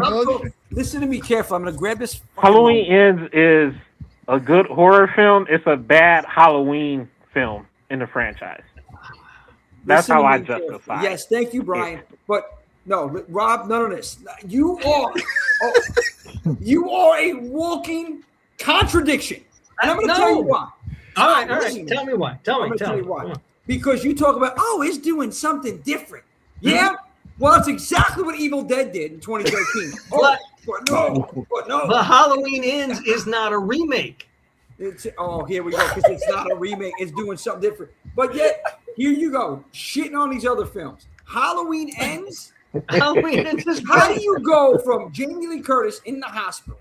And Halloween Kills, I didn't really like it at first. I like the flashback scene. I hated that movie. Kept pushing it, but it grew on me. Now you go from Jamie Lee in the hospital, I'm going after Michael. And then all of a sudden she's fucking like Murder, She Wrote by the window. Yeah, she's making pies and raising her granddaughter. Fucking Golden Girls. What is going on here? Well, time has passed, man. I don't, Nah, they should have ended that shit when she trapped him in the basement in the first one. It should have ended in the 2018 one. When she trapped him in the basement and watched him burn, that should have been the end of the franchise. That would have been a perfect ending. We got two of the greatest comments ever in the history of Horror 365 Live right here. Have at it, Jimmy. Read them out, please. Michael fucking Myers lost a wrestling match in a sewer to a kid that gets bullied by the band Geeks and got his mask snatched. F out of here, Rob. And Halloween Ends is a steaming pile of dog shit that is widely disrespectful to an iconic franchise, and Rob is insanely wrong over this. Mikey, they shouldn't have made 13 of those, though. Like, that's what they messed up. Mikey needs to sit down and watch Halloween Ends over and over again until he does it right. All right? It's a good movie. Oh, man. You are the only person, other than the director, David Gordon Green, that says that. No, that Rob from that horror couple, he also likes it. He wears a Halloween Ends shirt a lot. He's a big fan of that movie. Yeah. Rob's in that horror couple. He likes it too. Yeah. It's a small group. It's a small group. Yeah. But we're banding together. Listen, in 10 years, people are gonna be, you know what? We should re-examine Halloween Ends. We're gonna be talking about that comment. Just like Halloween 3. Everybody hated Season of the Witch when it came out. Now everybody hails it as a masterpiece because it is. It's funny. The other person that likes it, his name is Rob too. You can keep it. You both can just take a long walk off a short beer because it's not good. I would rather get waterboarded while getting than watch. Damn. Well, Mikey, Mike. That's some Pulp Fiction shit. That's some Pulp Fiction shit right there. That's okay. That was good. But I mean, look, hey, to each his own, right? You like it's subjective, it's entertainment, but Rob, you got to be careful. Like, they're doing something different. It's a brilliant film. It's a brilliant movie. I mean, 13 movies into a franchise, they're doing something interesting. There shouldn't have been 13 of them to begin with. I mean, I like Michael Myers, but he not 13 movies interesting. But there are 13 of them. Is the point? We took him into this grinder. The whole town came together. We're gonna put him in his fucking disposal. Oh, he's coming back. Don't kid yourself. It took 12 movies for them to jump him. That's crazy. That's great. Yeah. 12 movies for the town to get together and be like, all right, this stops tonight. What are we doing? I don't know. But I know they put him in the grinder. He's coming back. We all know that, right? There's like Chucky, like that old supernatural shit. You're gonna like what was it? The 6th Halloween where they had the witches. The cult. I'm tired of them saying this dude is a human, but he clearly ain't human. They keep saying he's human. There's nothing human about this man. He's gonna return. Listen, he's gonna return in the Avengers Doomsday. That's what's gonna happen. right? There you go. Being like, oh, he just a regular dude. He not a regular dude. Regular dudes don't get up from getting shot. Even if you scary, you still die. He survived so many things, and they keep saying he's a regular man. He's not regular. No. It's the darkest night. Dr. Loomis was the best character in the whole franchise. God rest his soul. He was the best character in the whole franchise. Everybody else was stupid. He was the only one who was like, we need to just kill his boy. It is my favorite franchise of all of them. I love it. It's Halloween's your favorite? Yeah. Halloween's my favorite franchise. It's got 5 timelines. It's got 3 movies called Halloween, one of which is a sequel to a movie called Halloween. Like, it's incredible. It's amazing. You can't Don't talk. forget his I agree niece. with that, Rob. Don't forget his niece that has psychic powers. Don't forget about well, that. she didn't have them at first. She didn't have them in the 4th movie, but in the 5th movie, suddenly she can't talk and she's psychic. All right. Fucking Loomis is unhinged. Loomis is. I never forget. Loomis is using like, however that girl is, 8-year-old girl or whatever, for his bait for a serial killer. That's fantastic. He's like, "Come on, Jamie, speak to me. Write it." Look at he's going nuts. It's a tremendous franchise. It really is. I mean, they had some missteps. Resurrection exists. I get it. They let Rob Zombie touch it. They should have never done that. But Listen. The Rob Zombie films in Resurrection was better than Ends. You stop it. It is not. You know it's not. It's got Busta Rhymes in it. It ain't better than anything. All I'm saying is I'd rather have Busta Rhymes giving a roundhouse to Michael. Busta Rhymes doing kung fu. No. But Busta Rhymes beating Michael's ass is way more believable than that kid that just got punked out by some geeks at the school. Like you said, there's no way. I can see he's watching those kung fu movies. He's getting in it. But see, look, that was more believable. I mean, I still don't like Resurrection. I don't think you should have resurrected them. Tyra Banks was in that one too, right? Yeah. Tyra Banks. Barely, but she was in it. Yeah. Yeah, the other kid from Save the Last Dance, I forget his name. He was in there too. He was chefing it up in the kitchen, and he started going at Michael, I think, with pots and pans or something like that. No, the other kid, I forgot his name. Sean something. Yeah, the kid from Save the Last Dance, the dark skinned kid. Yeah. I'm trying to remember his name. Oh man, I forgot his name. Sean William Scott, mate? No, not Sean William Scott. No. That's a white man. What's wrong with you? My bad. But he has it's a black dude, but he has one of the type of names, like those 3 name type of names from back then, from the 2000s. Sugar's getting late. I know. He's like, what are these guys? Sean, his name is Sean something. Yeah, Sean Patrick. He was from Barbershop. Sean Patrick, the kid from Barbershop and all of that. Yeah. Didn't we do our plugs and stuff like an hour ago? Yeah. Broke the internet when we started talking about Halloween Ends. Water break. That's what happens when they curse you out. That's what happens when you gotta bring it up. Rob, why do you gotta do this to me? Why do you gotta aggravate my ulcers? Like, I didn't do anything. It just came up. I don't even know how it came up. I don't know how we got here. We were talking about the trailer for Evil Dead Burn. How the hell we got on Halloween Ends? 2013. It went from 2013, and you brought up, Jimmy doesn't like the original. I never said anything like the original Halloween. Yes, you did. I was here when you said it. No, I never. I said it's overrated. I said the same thing. That's the same thing to me. It's all slander. It doesn't matter. Oh, yeah. And you saying Halloween Ends is blasphemy. There's no way. I do this every week. There's no way you should be saying pretty much. No, pretty much. Normally, I'm in the comments, and he can ignore me when he wants. That's why he didn't want to. He never wants Swift to give me the link because I'll come in here. This is why, because you just spiked my blood pressure. They need a cuff on me right here when you come in here. That's funny.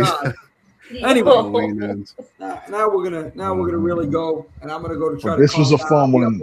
Yeah. So Evil Dead Burn scares me because it looks like it might go in the direction of 2013. I don't want it to. That was the initial point that I was trying to make an hour ago. I'm trying to wrap it before my blood beat's going. It's like a fucking. It's all right. Evil dies tonight. It's all good. Evil dies tonight.